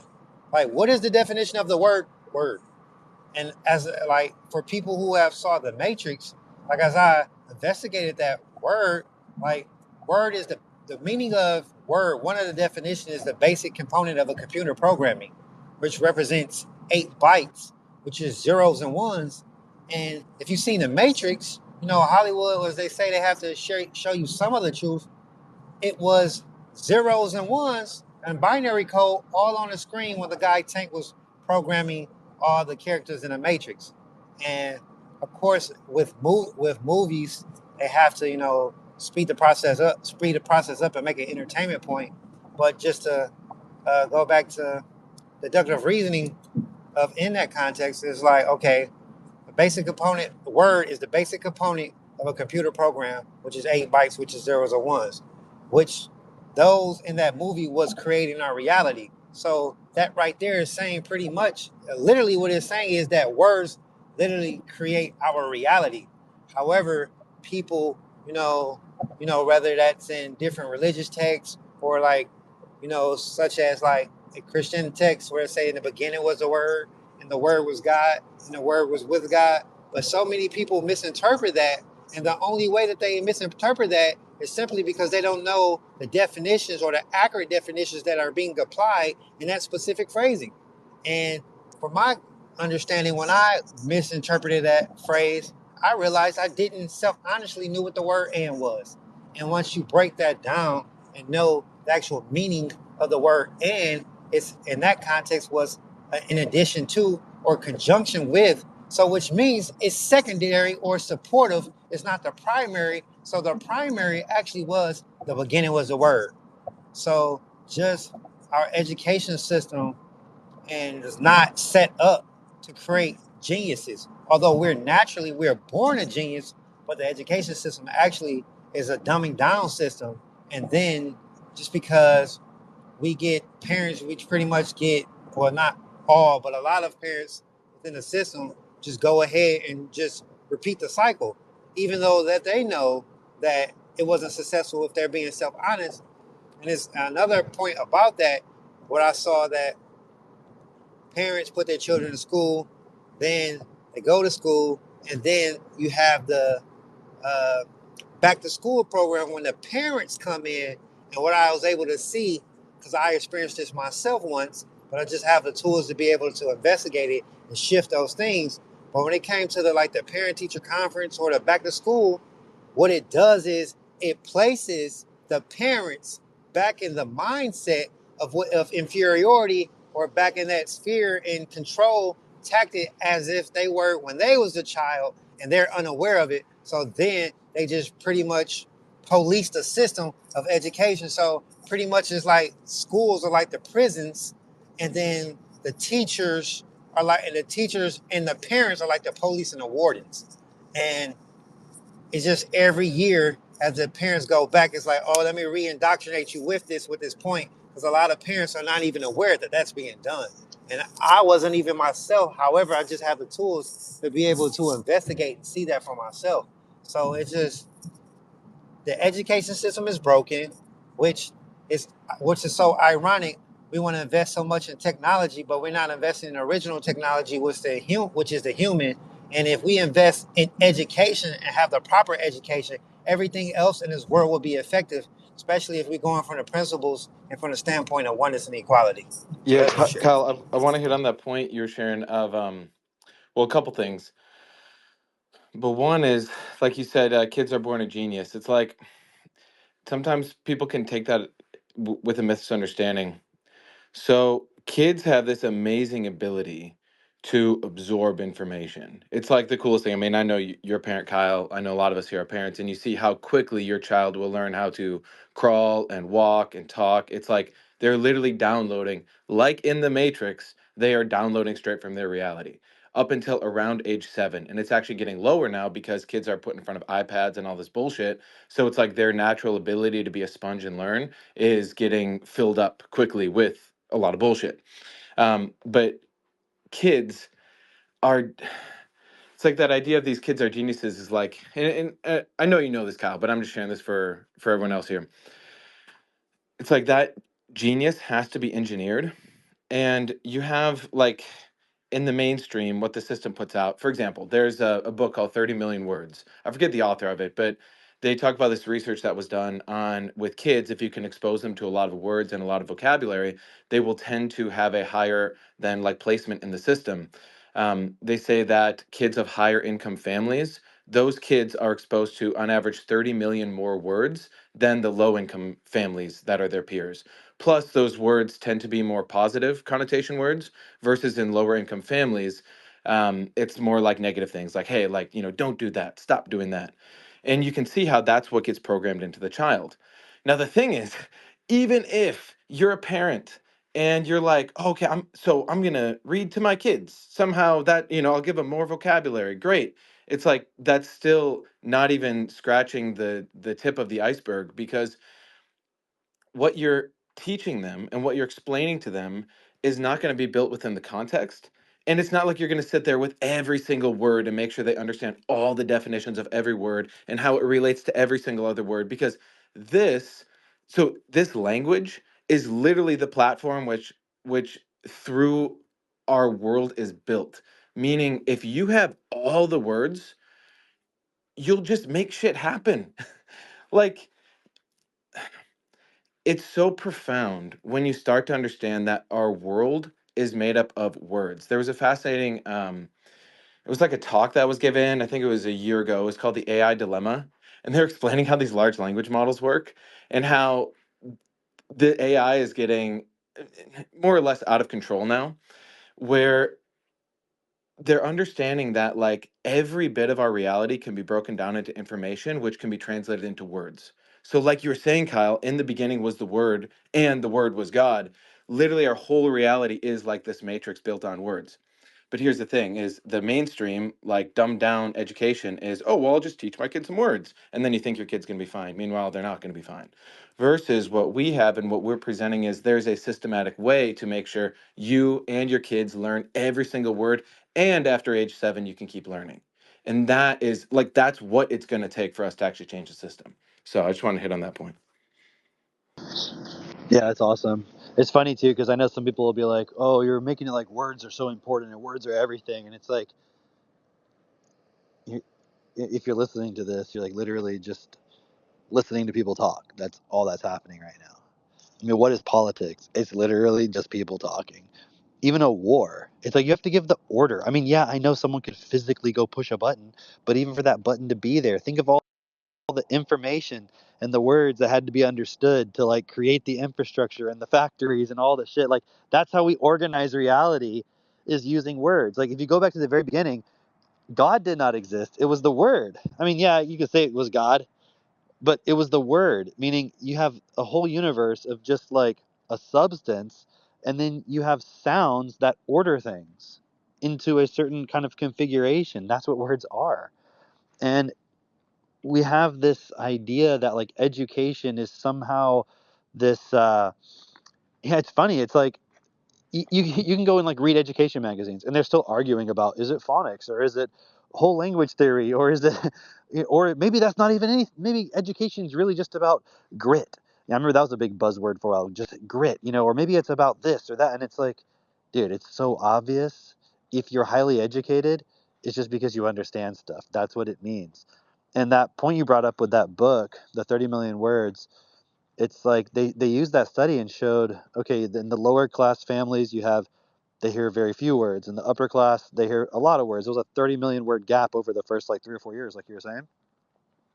But what they didn't realize is that you could literally engineer that point. So that's what we're doing is like, no, let's engineer that. Let's actually make sure everybody has those 30 million words and beyond, because even the upper class kids, the words that they're learning is still all within the context of competition, survival, and like Kyle was saying, personal development. And how We're many of those upper class families, they grow up and then sure, maybe they make decent money from some job, which by the way is going to get automated anyway, but then their relationship goes to shit or they're addicted to right. alcohol or they're into porn. It's like it's not a real education.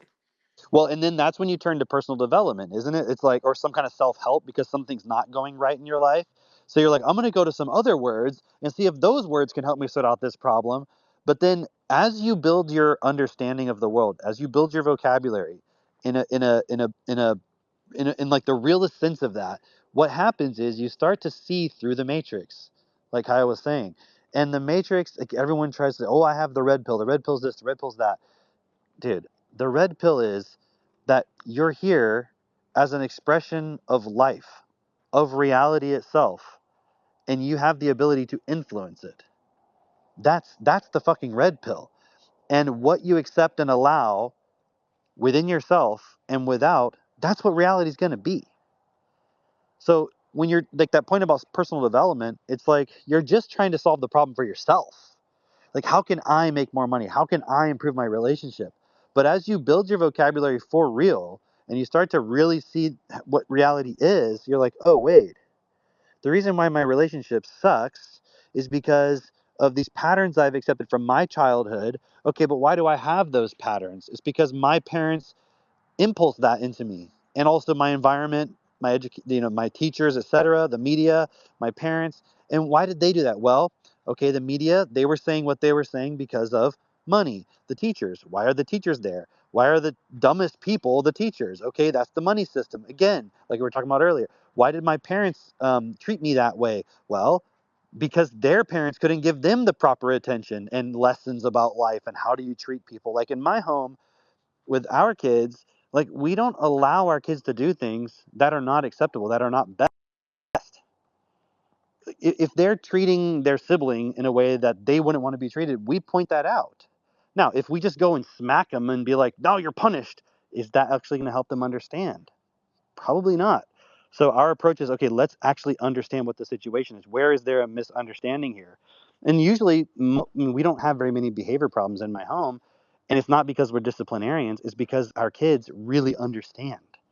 They're not just reading books. They're not just entertaining themselves. They're building their understanding of the world and their purpose within it. So like my son can get up in front of 80 people like he did the other last weekend and give a speech off the cuff that was like mind blowing. I mean, I couldn't have done that. Even with all the development I've done, it just shows you when you start with a child at a very young age and you give them the tools to build their understanding of the world around them through words, it's mind blowing what they're able to do. So when you look at the future of what the world could be if we just educated all the children equally effectively, it's like a totally different picture because they would not accept any of the bullshit that all the previous generations have accepted. It'd be a totally different story. Yeah, Cam, Um, I yeah. just want to hit this point with your son Max. So when he was 3, that was when I first met you guys and got involved with all the education stuff. And that was the first thing that really opened my eyes to what's possible. Is He's 3-year old and we were hanging out at a hotel, and he walked right up to me and he's like, "Hi, what's your name?" Just like his stability and his structure within him, just asking me that. I was like, "Oh, okay, I'm Mitch. What's your name?" And then he presumed to ask me like, "What kind of fuel does your car use?" And I was like, "What the hell?" And I remember I walked up to you and I was like, "Dude, like, is your kid just one of those special kids? Like, he's super smart or something?" And you're like, "No, man, this is normal. Like, this is what should be normal for every kid." And that really opened my eyes. But then fast forward to when he was 5 or 6, when you guys first moved out to the ranch, me and Jess came to visit, and he was literally teaching me logic puzzles. I did not know logic puzzles was a thing. And for fun, he just corners me. We sit on the couch together and he's like, "Hey, I want to make logic puzzles for you." And I think he took a video of it, but I was like, "Holy shit, this kid." Now, the most recent time I was there, so whatever, 2 weeks ago when we were hanging out, um, the day I arrived, he was just like reading some books, by the fire, and I just let him have his space, whatever. But after about 30 minutes, he's like, "Oh, hey, Mitch, good to see you." And I go over and I was like, "Hey, man, so how far are you in these books?" He's like, "Oh, I finished them." I'm like, "What do you mean?" He's like, "Yeah, I finished them. I just read them while I was sitting here." These are like novels that are, I mean, at least a 10th grade level I think we had just novels, and gotten he them in the mail that day. and he read 2 of them, Yeah. and each, I think they're around 160 pages each. Yeah. And he's like, "Oh yeah, no, we got to go to this part." He's like, read this part to me." He's like, "I love this part." And we're chatting about it, and I go, "Okay, Max, this is like amazing, but you already know that." I go, "How many books do you think you read in the average, I don't know, week or month?" And he's like, "Yeah, I probably read, 5 to 10 a day." So I'm like, "Holy shit, you," and like it was just so matter of fact. And I mean, I know this. I mean, you guys, you buy him the books, everything. I know you have conversations about this all the time. But this kid's reading like over 100 books a month. And again, this is what we're showing is And and normal. and he's not even Yeah. spending all his time reading. He's spending most of his time, playing, and he's getting me to go on the ATVs with him and everything. It's like that's what he does. I mean, he does all of it for fun, but it's like that's a real education right there. And dude, to think of him, or like I'm looking at my son. I know he's only 2, but he's been complimented multiple times on his vocabulary already. And I think, dude, imagine sending our kids to a classroom for 8 hours a day. One, they're not going to listen to the damn teacher. Right. They're you gonna be know? like, fuck you. But also I'm like, that makes me sick to my stomach thinking Oh that my yeah. kid would be there for 8 hours a day. I mean, I've worked my ass off to build a life where my wife can stay home with them and educate them. But it's just like this is a totally new way of doing education, and everybody should get involved with this. Yeah. Just to add to that point real quick, like when y'all were here, we went out to dinner that night, and as a big group, and Max, he was hanging out with Justin and a few other guys, and then they had told me afterwards, yeah, he read the whole Lord of the Flies book. like in 45 minutes, like while they were kind of like driving there and sitting there for a bit, like, and that's also while he's like interacting with everybody. And he's 8, right? He just turned 8, and he read Lord of the Flies, and then I thought it took him like 2 hours. I asked Justin, he said like it took him 45 minutes. And then later that night, we were sitting around, and I was asking Max, like, so tell us about the book. Like, I'm always asking him, like, what did you read about? Seeing what does he actually understand, right? And he tells us the whole freaking plot of the book, like details, everything, stuff I don't remember from when I was in school reading it. And and then Justin was telling me later that, I think he said at one of our meetings, he's like, he asked Max, he goes, "What do you think was the low point in the book?" And and Justin was thinking from his perspective, it was the part where like that kid gets killed or whatever, right? Like he gets like smashed in the head or something like that in the book. And and he brought that up, and Max was like, "No, the actual low point was when the conch, they call it the conch, right? When it gets destroyed, because then like the system of leadership is like totally collapses." And I was like, holy shit, dude. Like, I don't think there's a high schooler on the planet who could have come up with an essay that would have reached that conclusion. You know what I mean? And that's the kind of stuff that you would expect if you're in school. You always had to read a book, and then they give you some ideas of prompts, and you're supposed to write an essay about it. And you're like, okay, fuck it, I'll write this fucking essay at the last minute. I mean, that's what I always did. And I actually did well in school, even though I didn't learn a damn thing, and I didn't even really try that hard. It's just like if you can memorize shit, then you do pretty good. But I mean, he's like performing at that level of understanding. He's reading these books, he's processing it. And when we're sitting at dinner, my kids don't have iPhones, they don't have iPads, they barely have access to a computer except for in very specific cases. And we're sitting at dinner, and they're either reading a book, or we're talking about what's going on in the world, politics, this and that. Like, we took them when we went and voted, and we took them each. My wife took our daughter, I took our oldest son. We went and did that, and so they could have that experience and see what it's all about. And like we're sitting at dinner, and they're like, "So, what's going on with RFK Jr. and what's he doing now in the Trump administration?" Like they are picking up on all these points because their vocabulary is high. And so as a parent, you have to challenge this point within yourself that's like, my kid is unequal to me, and therefore I can't really talk to them about certain things, and they're not going to understand. So it's like there's adult conversations and there's kid conversations, and a lot of parents just talk down to their kids. But it's really cool when your child has a high vocabulary, because they can understand stuff, and because they can understand stuff, you can prepare them for the world ahead of time.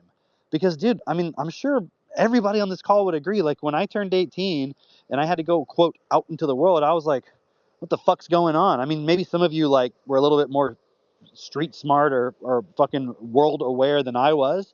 But when I went out as an 18-year-old and I had to go to college and all this shit, I was just like lost. I had no idea what I was doing. I had no idea what anything was about. It wasn't until like, I went to this really prestigious university, and then I ended up, purposefully dropping out and transferring to a different school because I didn't want to do it anymore. And so I had a lot of free time because it was like a highly regimented environment that I was in previously. And then suddenly it's like I could kind of just do what I want and only had to go to class a couple times a day. And so I'm like reading a lot, and I'm just like trying to understand stuff. And this was like literally like the year YouTube came out, like was invented, right? So I'm watching all these like 9/11 conspiracies and Alex Jones and just crazy shit. And I'm like, whoa, the world is way more complex than I realized. And I'm like, oh, my parents didn't teach me shit. I didn't learn a fucking thing in school. Like, really think about it, guys. Even if you learned everything you're supposed to learn in school, like 100%, if you learned all of it perfectly, you don't know jack shit about the world. You don't know anything. Even if you went to college and studied every single degree, you still don't know anything about the world. You can look at the most smartest Nobel Prize winning scientists and ask them, what is reality? And they'll be like, that's a good question. We're still trying to figure that out.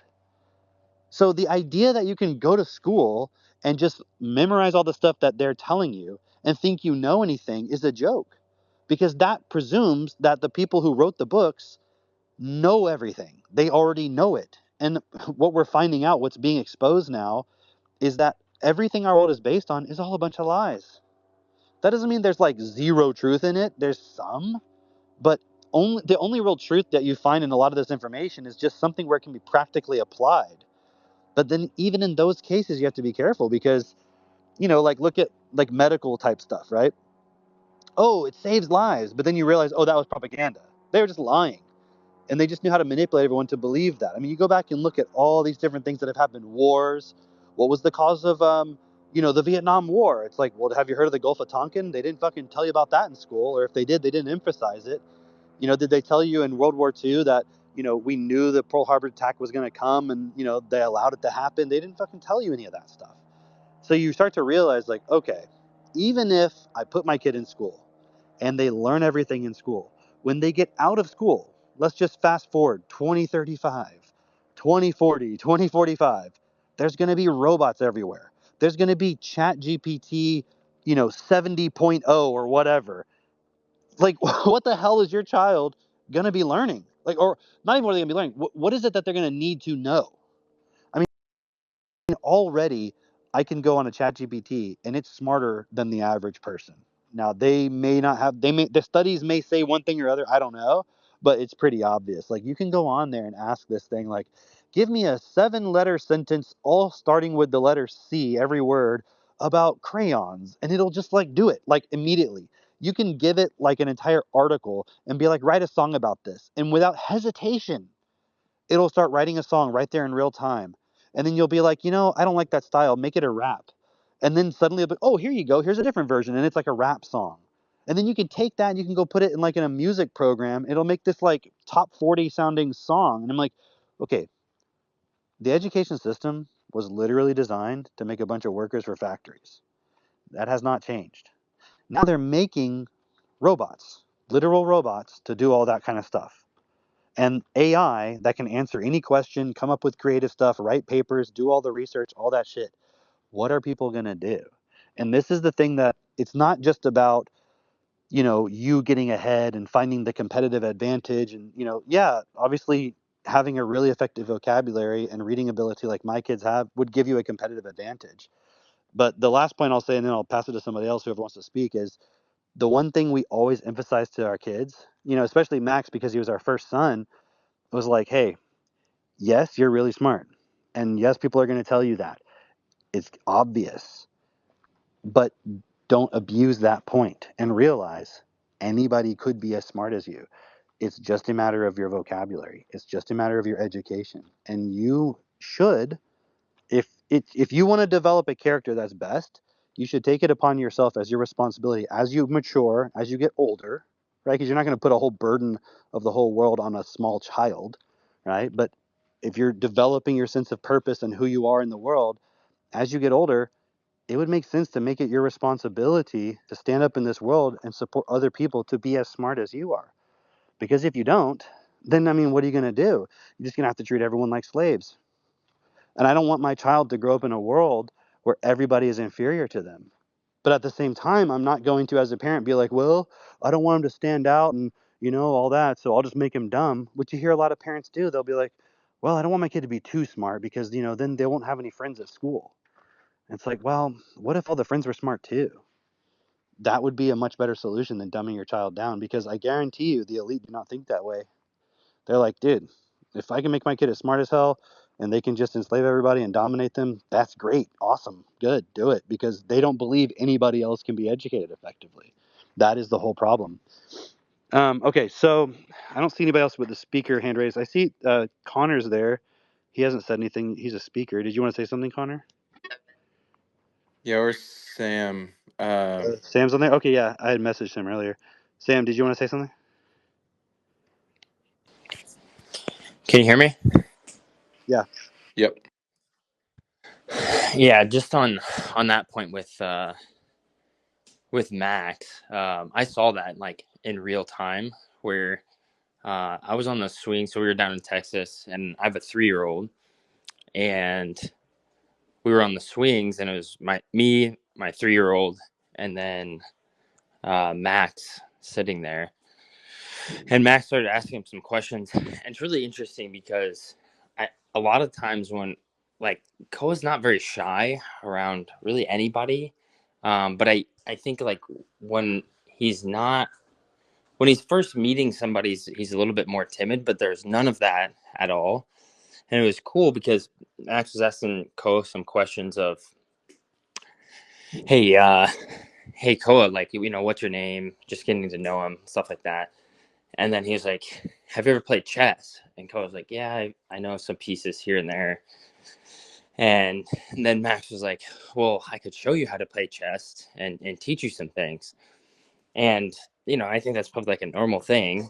But then Max and Koa, they went inside, and it was probably a good 45 minutes that they were in there, where my 3-year-old was sitting there holding his attention with an 8-year-old, teaching him chess. And it was pretty cool, because it's like the patience that you have to be able to do that. But it all goes back to how stable these kids are, because they understand what's going on and they're building their vocabulary, and they don't have these emotional biases, that us as parents that went through this system, that have to go through this remediation of our vocabulary to get all of that stuff out, have to walk through. So it was really cool to kind of see, firsthand what that looks like in that small environment. Yes, Sam, can you share a little too on like why you're part of this? Because I mean, you come from the world of like hedge funds and moving all this money and like high level finance people.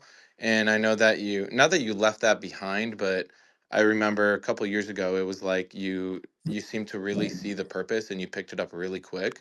You want to just share a little bit on like why you're part of this and why you care so much about changing education?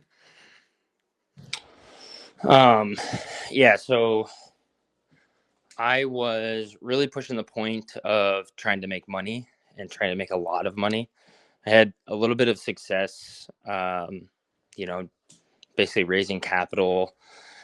And I learned that it was kind of the same skill set, but you could go and get bigger check sizes. And so I tried to just do the same thing, talk to people, share what I was doing, and tell them a couple stories, and then get them to move their money in. And it went from, decent sized check sizes to larger and larger and larger check sizes.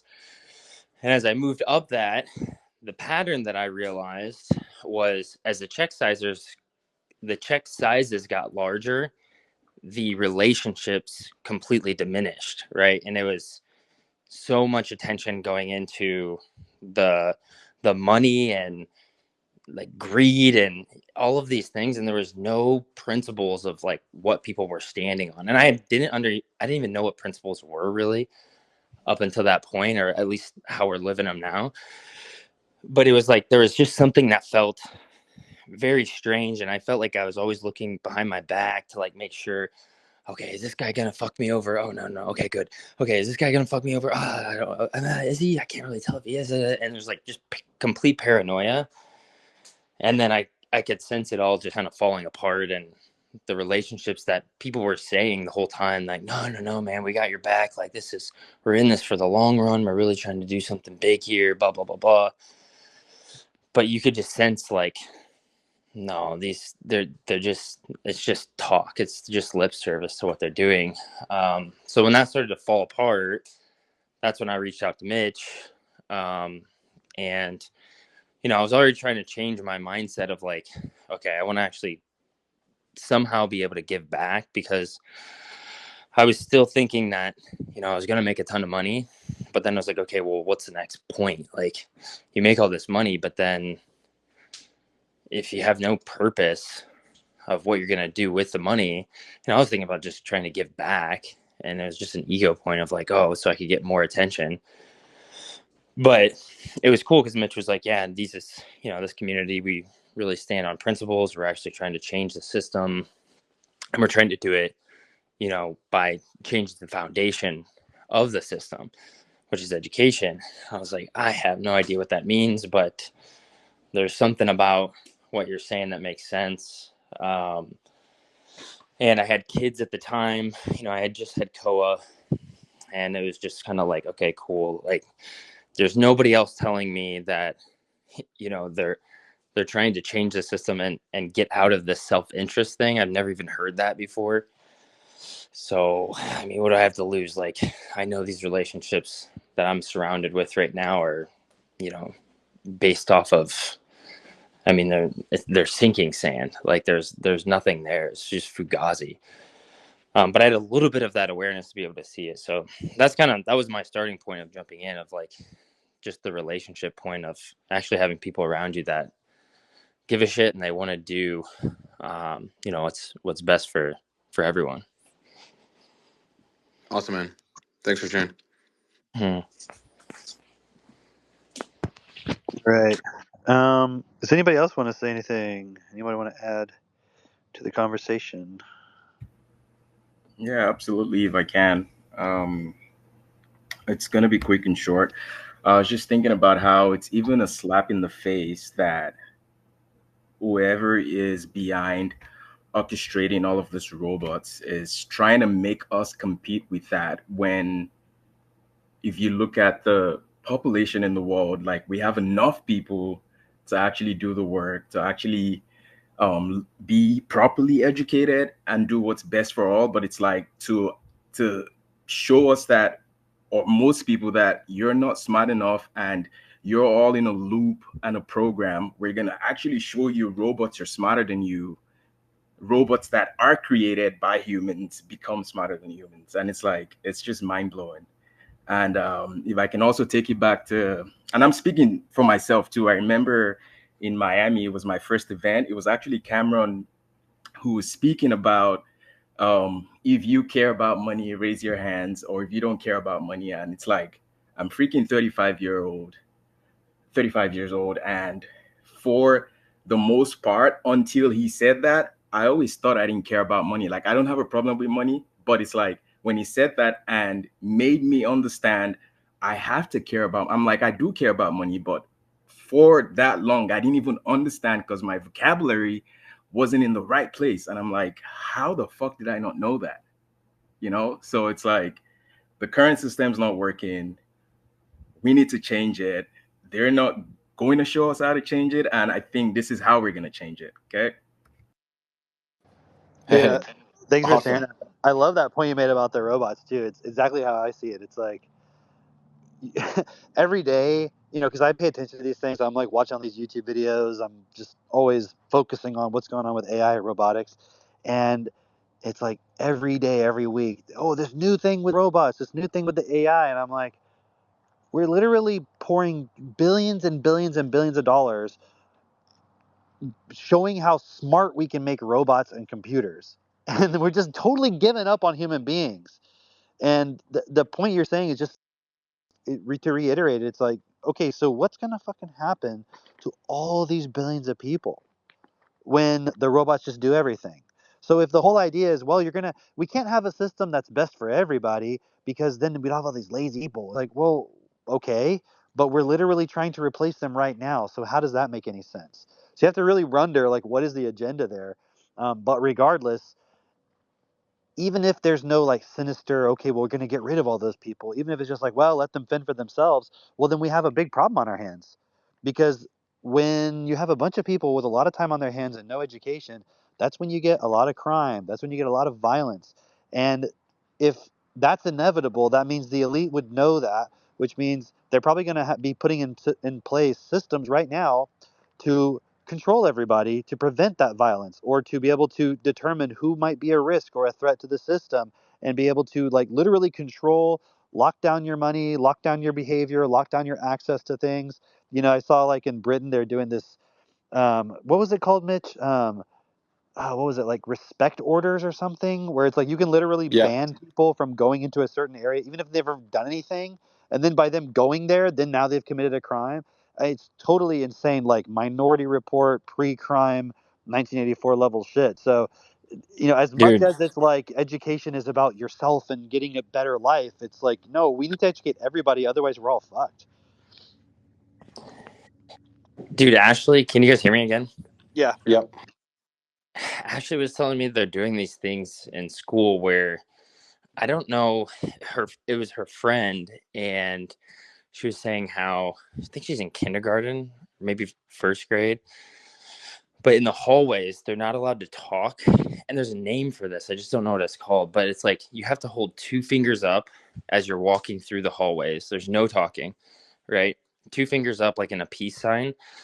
And then if you want to talk in the hallway, you have to do some other sign. and then you have to be called on. This is all in between classes or walking to lunch or whatever they're doing. Then you have to call on them, and then they can, you do the circle sign or whatever, and then they can talk. So it's like, it just reminds me of like total 1984 fucking control. Dude, and if you read 1984, what is the guy's job? His job is to fucking rewrite dictionary. It just shows you again from another angle, like words are literally the foundation of reality. Dude, even to We're that point about 1984, I read that when I was in middle school because someone gave it to me and I had some ability to read. So imagine you never read that book. So you couldn't even see what's going on and be like, wait a second, I've seen this before. This didn't make sense. I can see where this lead. But if you have your kids being able to read at a really high level by the time they're 8 years old, they can read that stuff. So they'll be able to look and see like, hey, what's going on doesn't make any sense. Instead, it's like people are not till they're 35, 40 years old starting to realize there's a problem. But you're so entrenched in the system with your job, your career, your family, your survival that you literally can't do anything. Like you have these doctors that make a lot of money, so to speak, year to year, but they're so highly leveraged their entire lifestyle that they're literally dead broke at the end of each month, even though they make, four or $500,000 a year, $1 million a year, depending on what, their specialty is and so forth.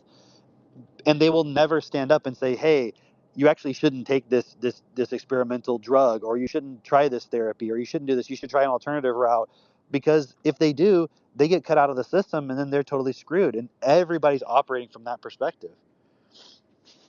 except us. Oh, we're yeah. we're we're here to rock the boat, as they say. Dude, fuck it. We're going to die at some point anyways, right? So, I mean, you might as well make the best of your time here. And, when you wake up after you die and you're like, oh, shit, I should have just stood up. Now I got to deal with all this shit all over again.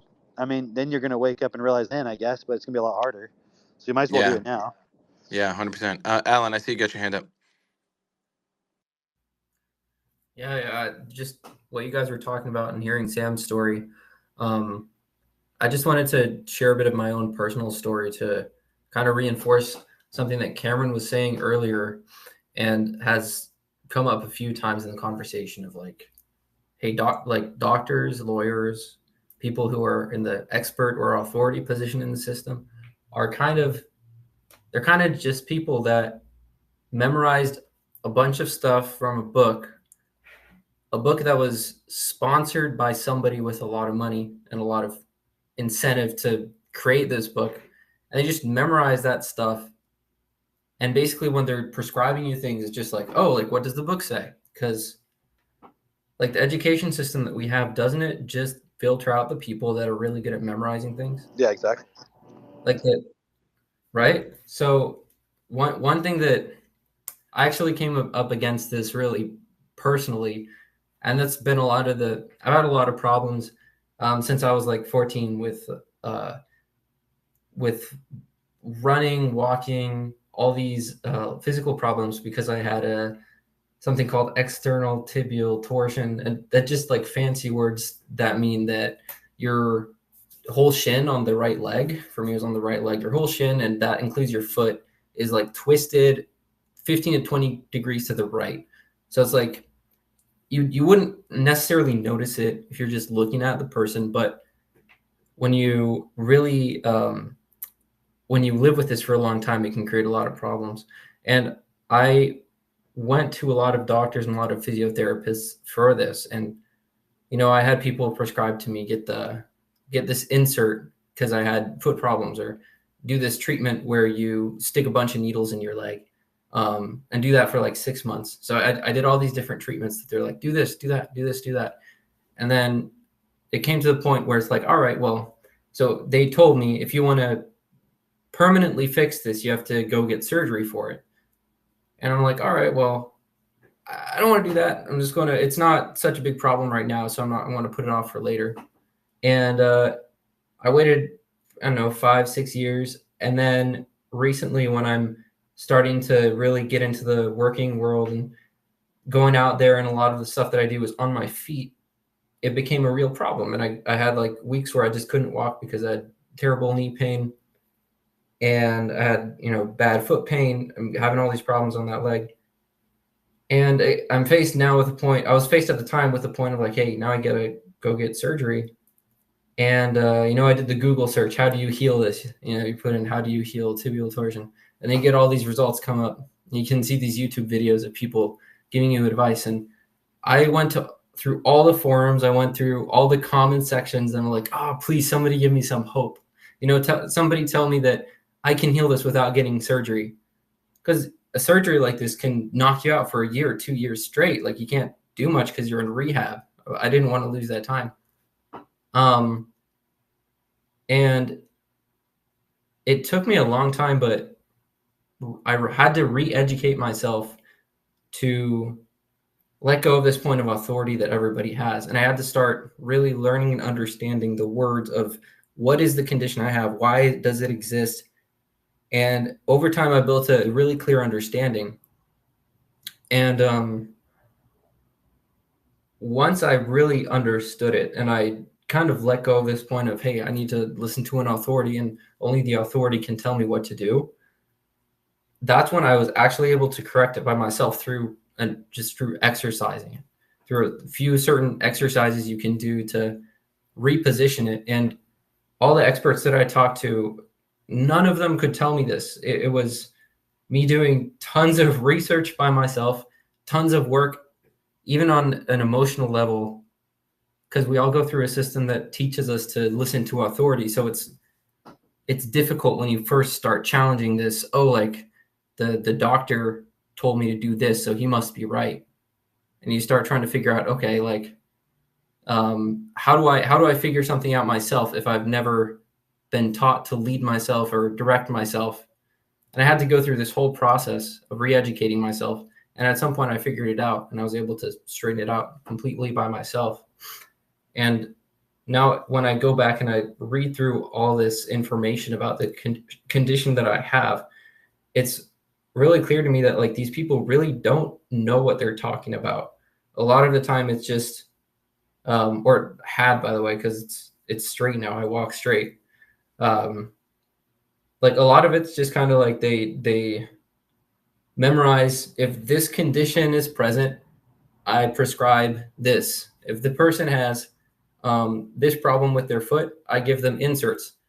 The doctor's not looking at, hey, is there a systematic bone deformity in this person's body that is creating this problem? No, they're just like, oh, wait, it's a foot problem. It must be because of something in the foot. So I'm just going to give them an insert. They don't understand how the body works. They just memorize a bunch of material and then they give you a prescription. And that's why, like, if you're talking to a doctor and they're prescribing you something, they never tell you straight up with certainty, this is going to heal your problem. It's always, hey, doc, like, what's the success rate on this? It could be 100%. It could be 0%. I've had people tell me that. I've had surgeons tell me this. They're like, it might work 100% of the time, might work 0% of the time, because they actually don't know. They don't know. And I just wanted to share that as a point of, if you actually do take the time to educate yourself and build an understanding of how it works, you can work out all your problems by yourself over time. It does take time, but it's completely possible. Yeah, thanks for sharing that. I mean, when you guys really think about what we have access to with TechnoTutor in terms of like for yourself, for other people, for the world, it's like you just said, okay, you go to a doctor and all they are doing, I mean, you look at the exception of maybe a surgeon, and let's say that the surgery they're recommending actually is a valid surgery, okay? Like it's an emergency thing or it really is of value, then that's a skill they've developed. That aside, a lot of it is just it's like a database that they have in their mind or in a book, and they're just checking, okay, this is happening, then this.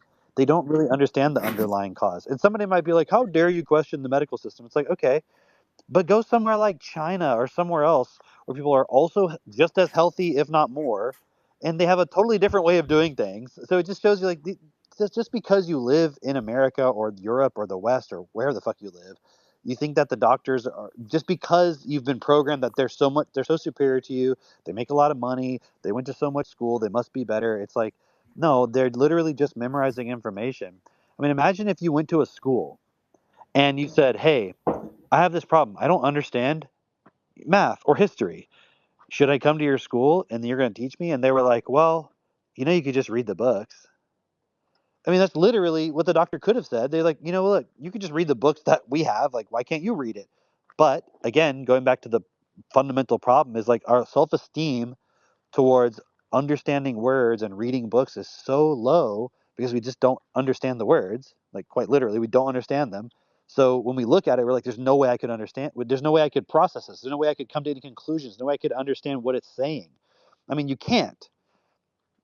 But what's been hidden from the world is that it's not because you inherently are just born a doctor. It's just you got programmed with that information. I mean, we know how to do that. That's what we do with our kids. We share with other people.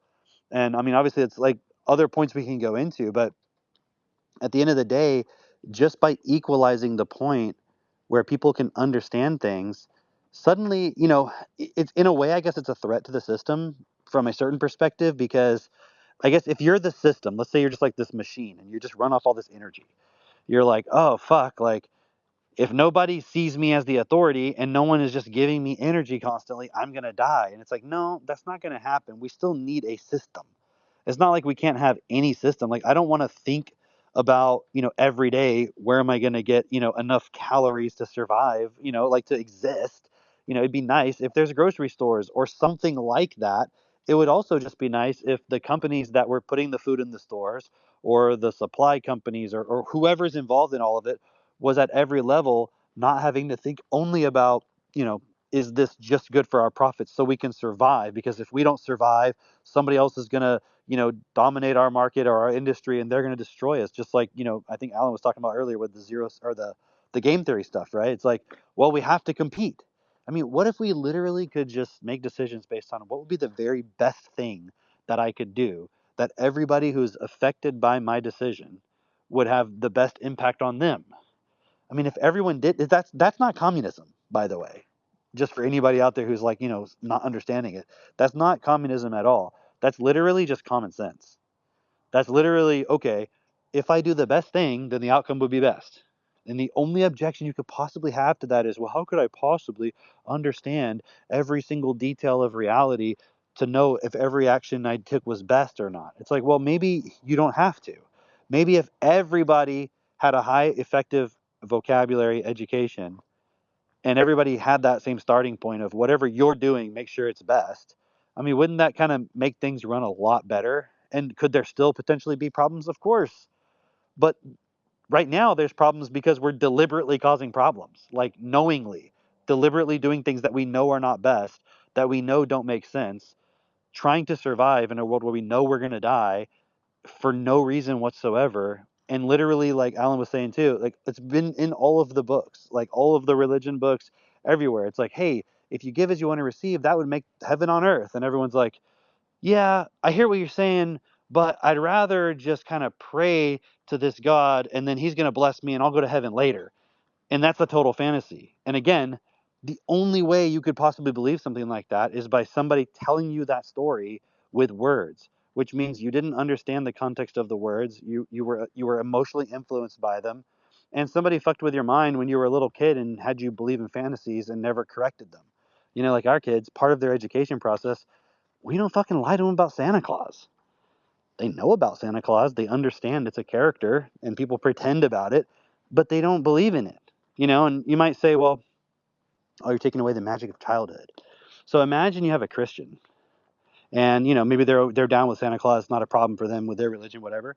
Right. Okay. So should you also teach your Christian child that Allah is real? Or that all of the 30,000 fucking gods in Hinduism or whatever are real? Should you also tell them those are real? It's like, well, no, those aren't real. I don't want them to believe those are real. It's like, right, you just have an emotional bias, right? Maybe we have to do a whole X Spaces on just what's the truth about Santa Claus, but that's also part of education. It's like teaching your child from a young age, like, here's what reality is. Here's how things work. I mean, how are we going to complain that in the schools they're teaching kids girls can be boys and boys can be girls, but also at home, we're lying to kids and telling them Santa Claus brought their presents, and it makes no fucking sense. So you expect your kid to know the truth when you see it over here, but not when you see it over here. So you're just setting them up for failure if you're not from a young age being honest with them. And that doesn't mean you have to explain all things at all times, right away. You have to help them build the context to understand it. So certain conversations maybe you have at a certain period for a child, but really at any age, there's a certain level of vocabulary that you can explain something at, and then you just have to build from there. Like, why can't a child, 4 years old, understand how an engine works? They can, if you build their vocabulary. It's not because they lack the intelligence, they just don't have the words yet. And it works like that for everything. It looks like Katie wants to say something. Katie, you want to unmute? Yeah. Okay.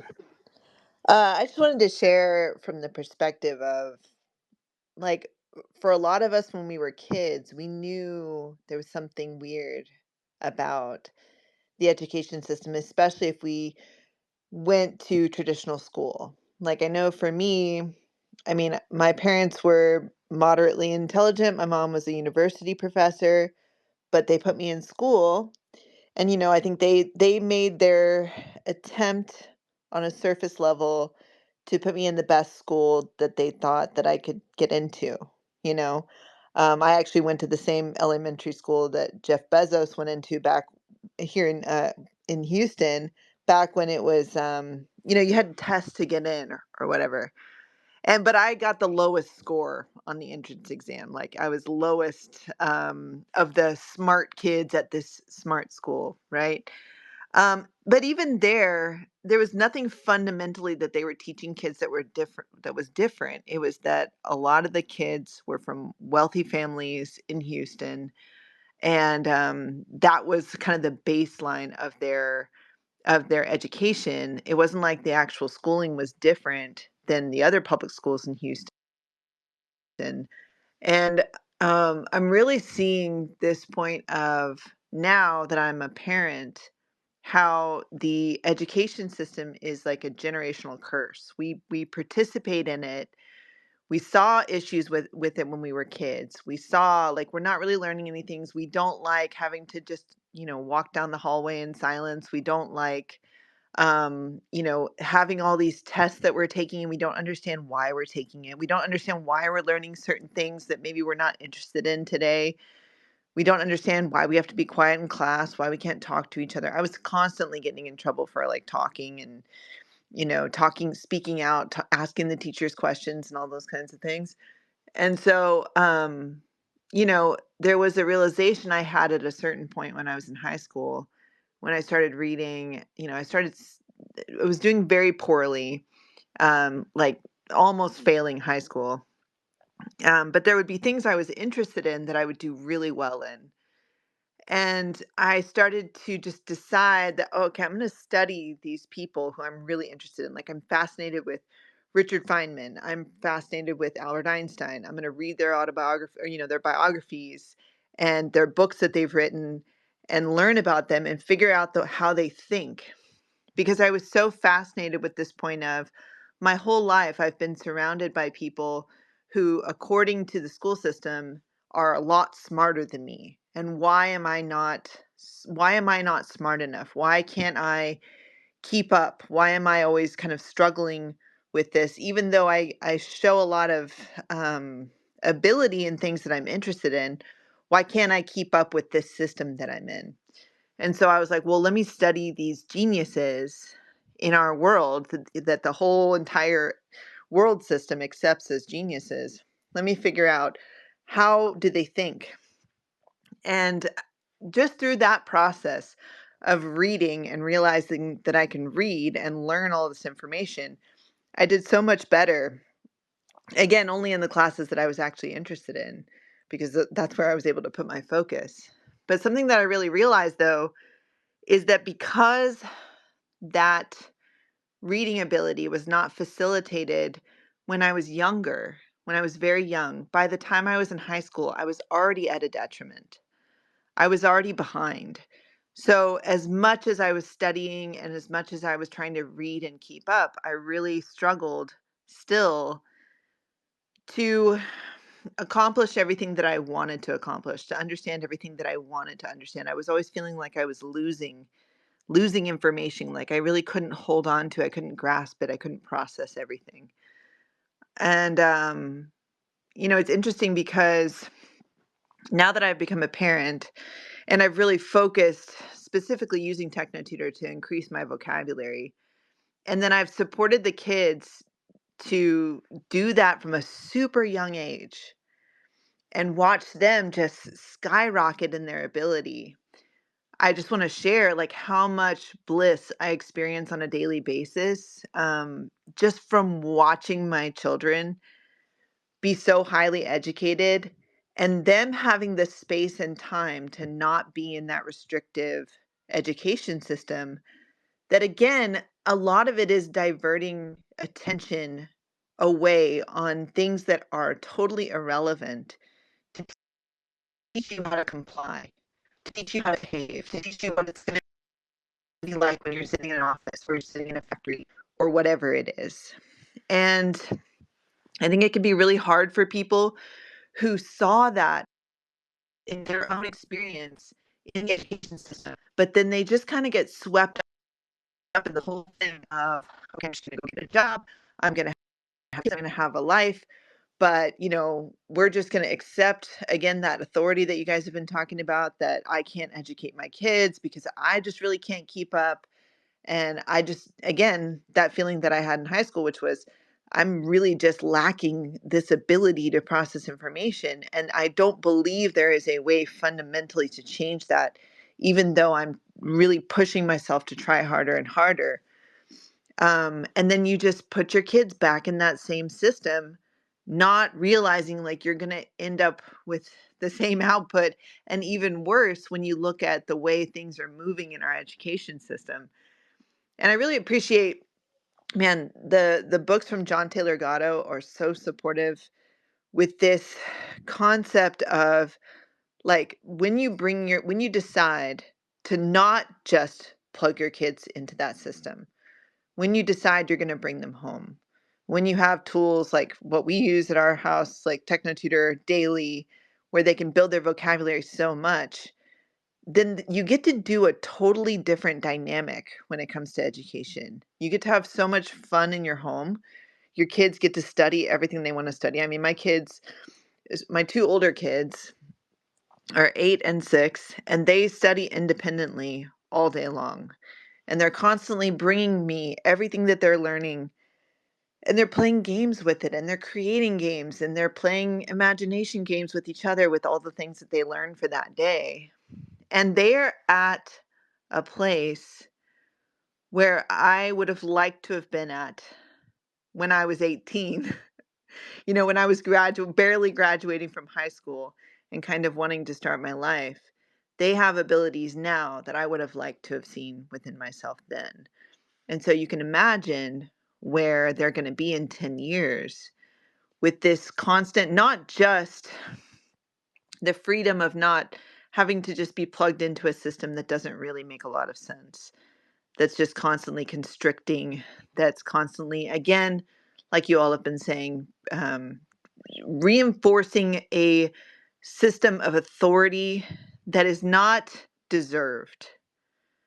So we're not supporting self-authority at all. We're not supporting that ability to learn. We really are holding people in that pattern of, well, you can't, you're not smart enough. You haven't studied enough.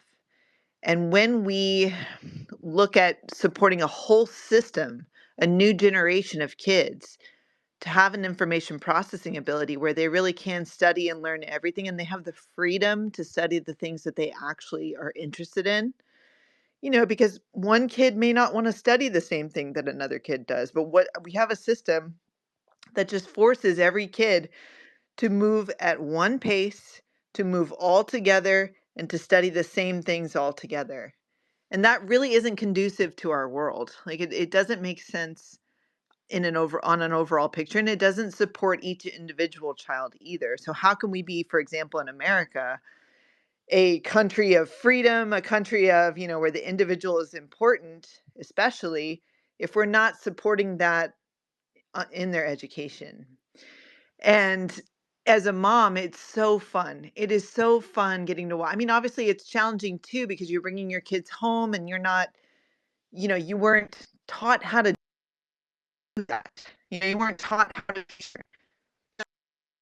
when you do things equally with your kids and you're exploring different things, like I must be reading 10 different books right now, studying all the different things about like what I'm doing, all the different things that I'm interested in, soil health and agriculture and animal welfare and all these kinds of things like health, all the things that I'm interested in. I bring that to my kids.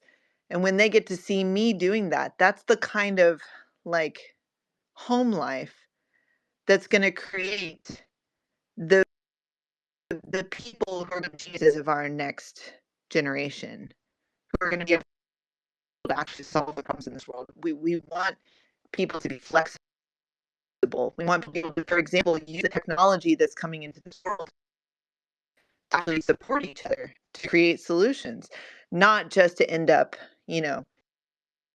using technology the way we're using it now, which is just like TikTok and like all that kind of stuff, just to it really is just a revolution of television and everything that was just about entertainment there. It's not actually solution oriented.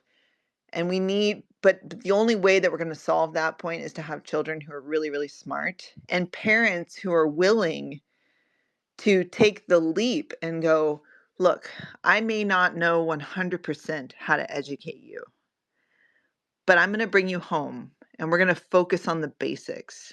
We're going to build your vocabulary really effectively. And we're going to make sure you have the time and space during your day to study the things that you're interested in. And I'm going to help cultivate an environment for you. And we as a society should be supporting parents to do that.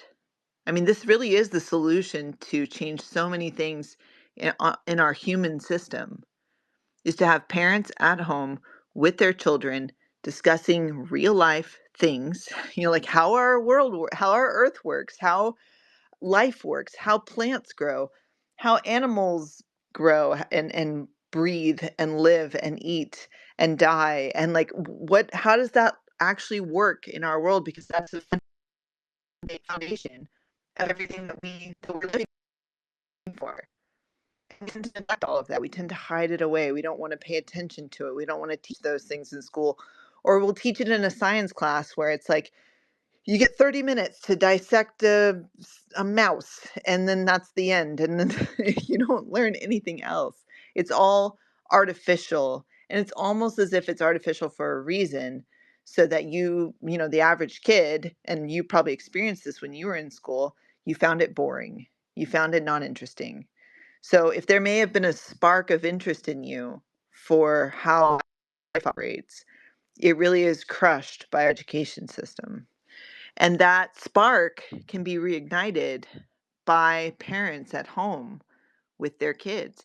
And especially if you have a whole bunch of parents in a community together, really looking at, okay, what are our kids interested in? What activities can we do to support them, and support them also to play together and experiment with each other, and where it's not just a Lord of the Flies situation like a lot of things in school. We really have parents guiding kids to learn how to grow together, to learn how to communicate, to build community, to you know, come up with solutions. Like, this is what politics looks like if you take it down to the level of 6, 7, 8 year olds. Anyways, so that's just what I wanted to share, that perspective of, as a mom, you can't be afraid to take the leap and bring your kids' education into your own hands. Like, nobody cares more about your kids than you do. Nobody will. And we as a society should be supporting that. Instead of, as a society, we're basically saying mothers are not good enough. Parents are not good enough to educate their kids. They're not smart enough. They're just going to, not teach them anything. And that's what we have social regulation. Even in the United States, I mean, there's a lot of social regulations across Europe and Canada, but even across the United States, some states are really, really strict about homeschooling. And it's unfortunate because it really is the key to supporting kids to be so flexible and strong in their ability to learn new things. Awesome. Thanks, Katie. That was great. All right, last call. I saw Joe. I know you had your hand up. I don't know if you can still share.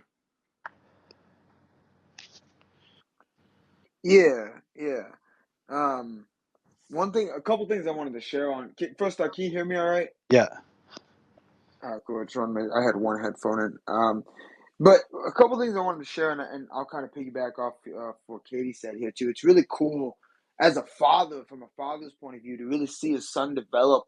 Because that's been really cool to watch my son, who is just turned 6 here in October, really develop as he's been growing, and his communication levels, especially with me and Kayla together, being able to have him talk to us and really explain what he wants, and be able to like even see further.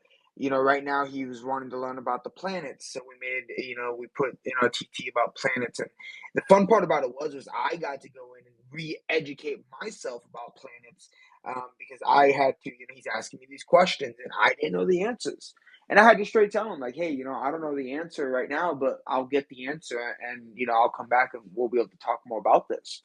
So it was really cool to be able to experience that as a father and kind of re-go through the planets, and that was a really cool situation in myself to be able to re-educate myself and be able to then go back and explain with my 6-year-old son about how this planet is a gas planet, this planet is this planet is that, and him being very fascinated with it, and us being able to really educate with vocabulary, which leads to my next point, which is super cool, because it's like, I guess this part's not cool, but it was an experience that I had, and one of my buddies. So like I was diagnosed with HSV before I got TT, and before I was part of the group, and before like I met you, Mitch, and everybody else. And when I was diagnosed with that, I like went into like a panic stage and like was like, fuck, like my life's over, like this sucks, like how am I gonna live like this? And just kind of went straight into that negative factor of it. And I had a procedure done that helped me and everything with it, but it led to where just recently I had a buddy of mine who got diagnosed with the same thing.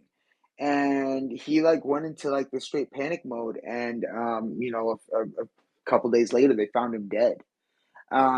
He ended up choosing to take his life because he didn't think that his life was going to be worth anything What because what of was it being you said diagnosed was with the this. what was the diagnosis? It was just HSV. What is that? So Oh herpes. yeah, that's what I thought. Okay. Yeah, Yeah, that's crazy that he would kill himself over that. That's yeah, insane. and it was literally because he wasn't educated around it. Like Right. when I had it, I had to like I went into a huge education situation where like I went in and like learned about it. What is it? Where is it at? What's the situation behind it? And I ended up having a procedure done to help me with it. And he wasn't even having symptoms. He just got told by somebody else that was with the same girl that he was with that that girl gave him herpes. So then he went and got checked out, and they did some blood work, and they found out he had herpes. Which, even if you have a cold sore on your lip, it's the same type of herpes, whether it's on there or down there. It's Dude, the same situation. I guarantee you so many people probably have it that don't even realize it. And So it's just like over totally dormant, you know? It's just That's crazy. exactly what it is. Yeah. And a lot of people do. And stress and different things can bring it out. But once he got hurt, like once he learned that he had it, he was like, dude, no girl's ever gonna want to sleep with me again. Like that was like his whole focal point. And like I was telling, my other buddy about this, and I was like, dude, like he just needs to be educated. Like, like please, like reach out, like have him reach out to me and I'll be able to talk with him some more. Because my other buddy was like, hey, like don't really like because I told him, I was like, how about I just reach out to him and talk to him? And he's like, no, don't do that. He'll be all right. He'll be all right. And then, yeah, a couple days later, he overdosed in his apartment. And now, mind you, he literally is someone that I've known for years. Back when I used to do drugs, me and him, he kind of taught me a lot. So for someone like him to overdose was really just, it wasn't right. It wasn't abnormal. It wasn't something that was like made sense. And it was literally like 2 days after he found out he had this. And then we found out that he was going through this whole thing. He stopped showing up to work. He stopped wanting to do things, talk to people. He stopped, like, on Snapchat, they have like snap streaks. He stopped responding on people like that. And then, yeah, he passed away. And that was like just crazy because it made me really realize on how sometimes people can be so uneducated and so to the point where it's like, you don't want to learn because you're fit with this certain image that, oh, because maybe you have this, or maybe you were told you were dumb in school, like these limiting beliefs that can be put in your head so easily, that if you don't choose to go properly educate yourself to where you can actually have an understanding of what you have going on, like how easily you can be manipulated to even take your life or whatever the factor may be. So it's like, yeah, that to have this tool technically, it's like crazy, because it's like it literally can save lives to a whole nother level just by educating yourself. And it's like going back on how in the beginning there was the word, right? It's funny because like when I talk with certain people, I always ask them, I'm like, I always ask him, would a tree be called a tree if you didn't know that there was a word for the tree? And they're like, well, no. I'm like, exactly. So ideally, everything is resolved around vocabulary. If walls can't be called a wall without having the word wall. Floor can't be called a floor without having the word floor. You're not going to understand what to call it if you don't understand that there's a word out there for that means floor. So it's like, to be really educated and to have this tool where we can educate our children. And like I said, seeing like my son develop the way he has been, he's now doing math. The other day we had the eggs out and he's grabbing eggs and he goes, Dad, what is these 3 eggs plus these 2 eggs? How much is that? And I'm like, well, what do you think it is? And he goes, I think that's 5 eggs. I said, perfect, high five, you're right. And then he kept going more. He's like, Dad, what's 4 eggs plus 3 eggs plus 10 eggs? And I'm like, well, what do you think it is? And he goes, well, if we take the 4 plus the 3, that's 7. And then we add these 10 more, and then he's adding the 10 more eggs. He's like, we got 17 eggs. Once again, I haven't sat there and done math with the guy. I haven't done anything like that. He's just done his TT. But he's educated himself enough around vocabulary because he's so far in level 1 that he's been able to understand that adding is what you do when it comes to 4 plus 3 equals 7, and then adding the 7 plus the 10. So it's like, once again, becoming piggybacking off of and ending my speech here on a positive note, piggyback of what Katie said. It's like it's super cool to be able to take your kids and have them inside the household to where you can empower them to learn the things that they want to learn, compared to like even in the area where I live, of a town of 1,000 people, my graduating class was technically 27 kids. And it's like everybody's like, oh, that must have been like like an awesome school, and all this. And it's like, no, it was actually a very sucky school. And two, it was just because there was only that many kids around the area for my grade. So it's like, once again, being able to have that power to bring your kid in and really educate them is just super amazing, and it's awesome. So that's what I wanted to share. Dude, thanks for sharing that. That was such a crazy story too, but also just the contrast with like when you were teaching Milo about the planets, and you're like, okay, let me go learn about that, and I'll come back to you. And like that guy, your friend of your friend or whatever, couldn't do that. He couldn't just be like, okay, you know what? Thanks for telling me I got this issue. Let me go learn about that and let me come back to it. But it's like, no, like the mind just immediately takes over. And I was alluding to this earlier of just, the elite wanting to do like a currency reset. They're going to have some crisis and everyone's going to get into that panic state like, oh, fuck, my life's over. Everything's over. And then they're going to be like, oh, but, if you just let us trade all your money for this digital currency or, whatever it is. I'm just using this as an example. If you just let us do this, then it'll be okay, and we'll make sure you still have money. Everyone's like, okay, I'll do that. And then you don't realize suddenly now you just accepted that your money now can spy on you because it's a digital tracking surveillance system. You know what I'm saying? Like, so you've now accepted this totally worse situation because you went into a crisis mode because you couldn't just stop and be like, okay, hold on. You're telling me there's a problem here. Why is there a problem? And now you're asking me to trust you, but aren't you the one who's causing the problem? What's really going on here? And people don't realize that they have the power to do that because they can't stop and just process the information. They immediately go into fear. And that is the biggest thing that is holding fear in our world is a lack of education, and specifically a lack of equal education across the board. When you don't understand something, you immediately will go into fear towards it. And that might be a fight or it might be a flight response. And if we can get everybody onto the same page of everyone understands everything equally, then there won't be a single problem that we can't solve.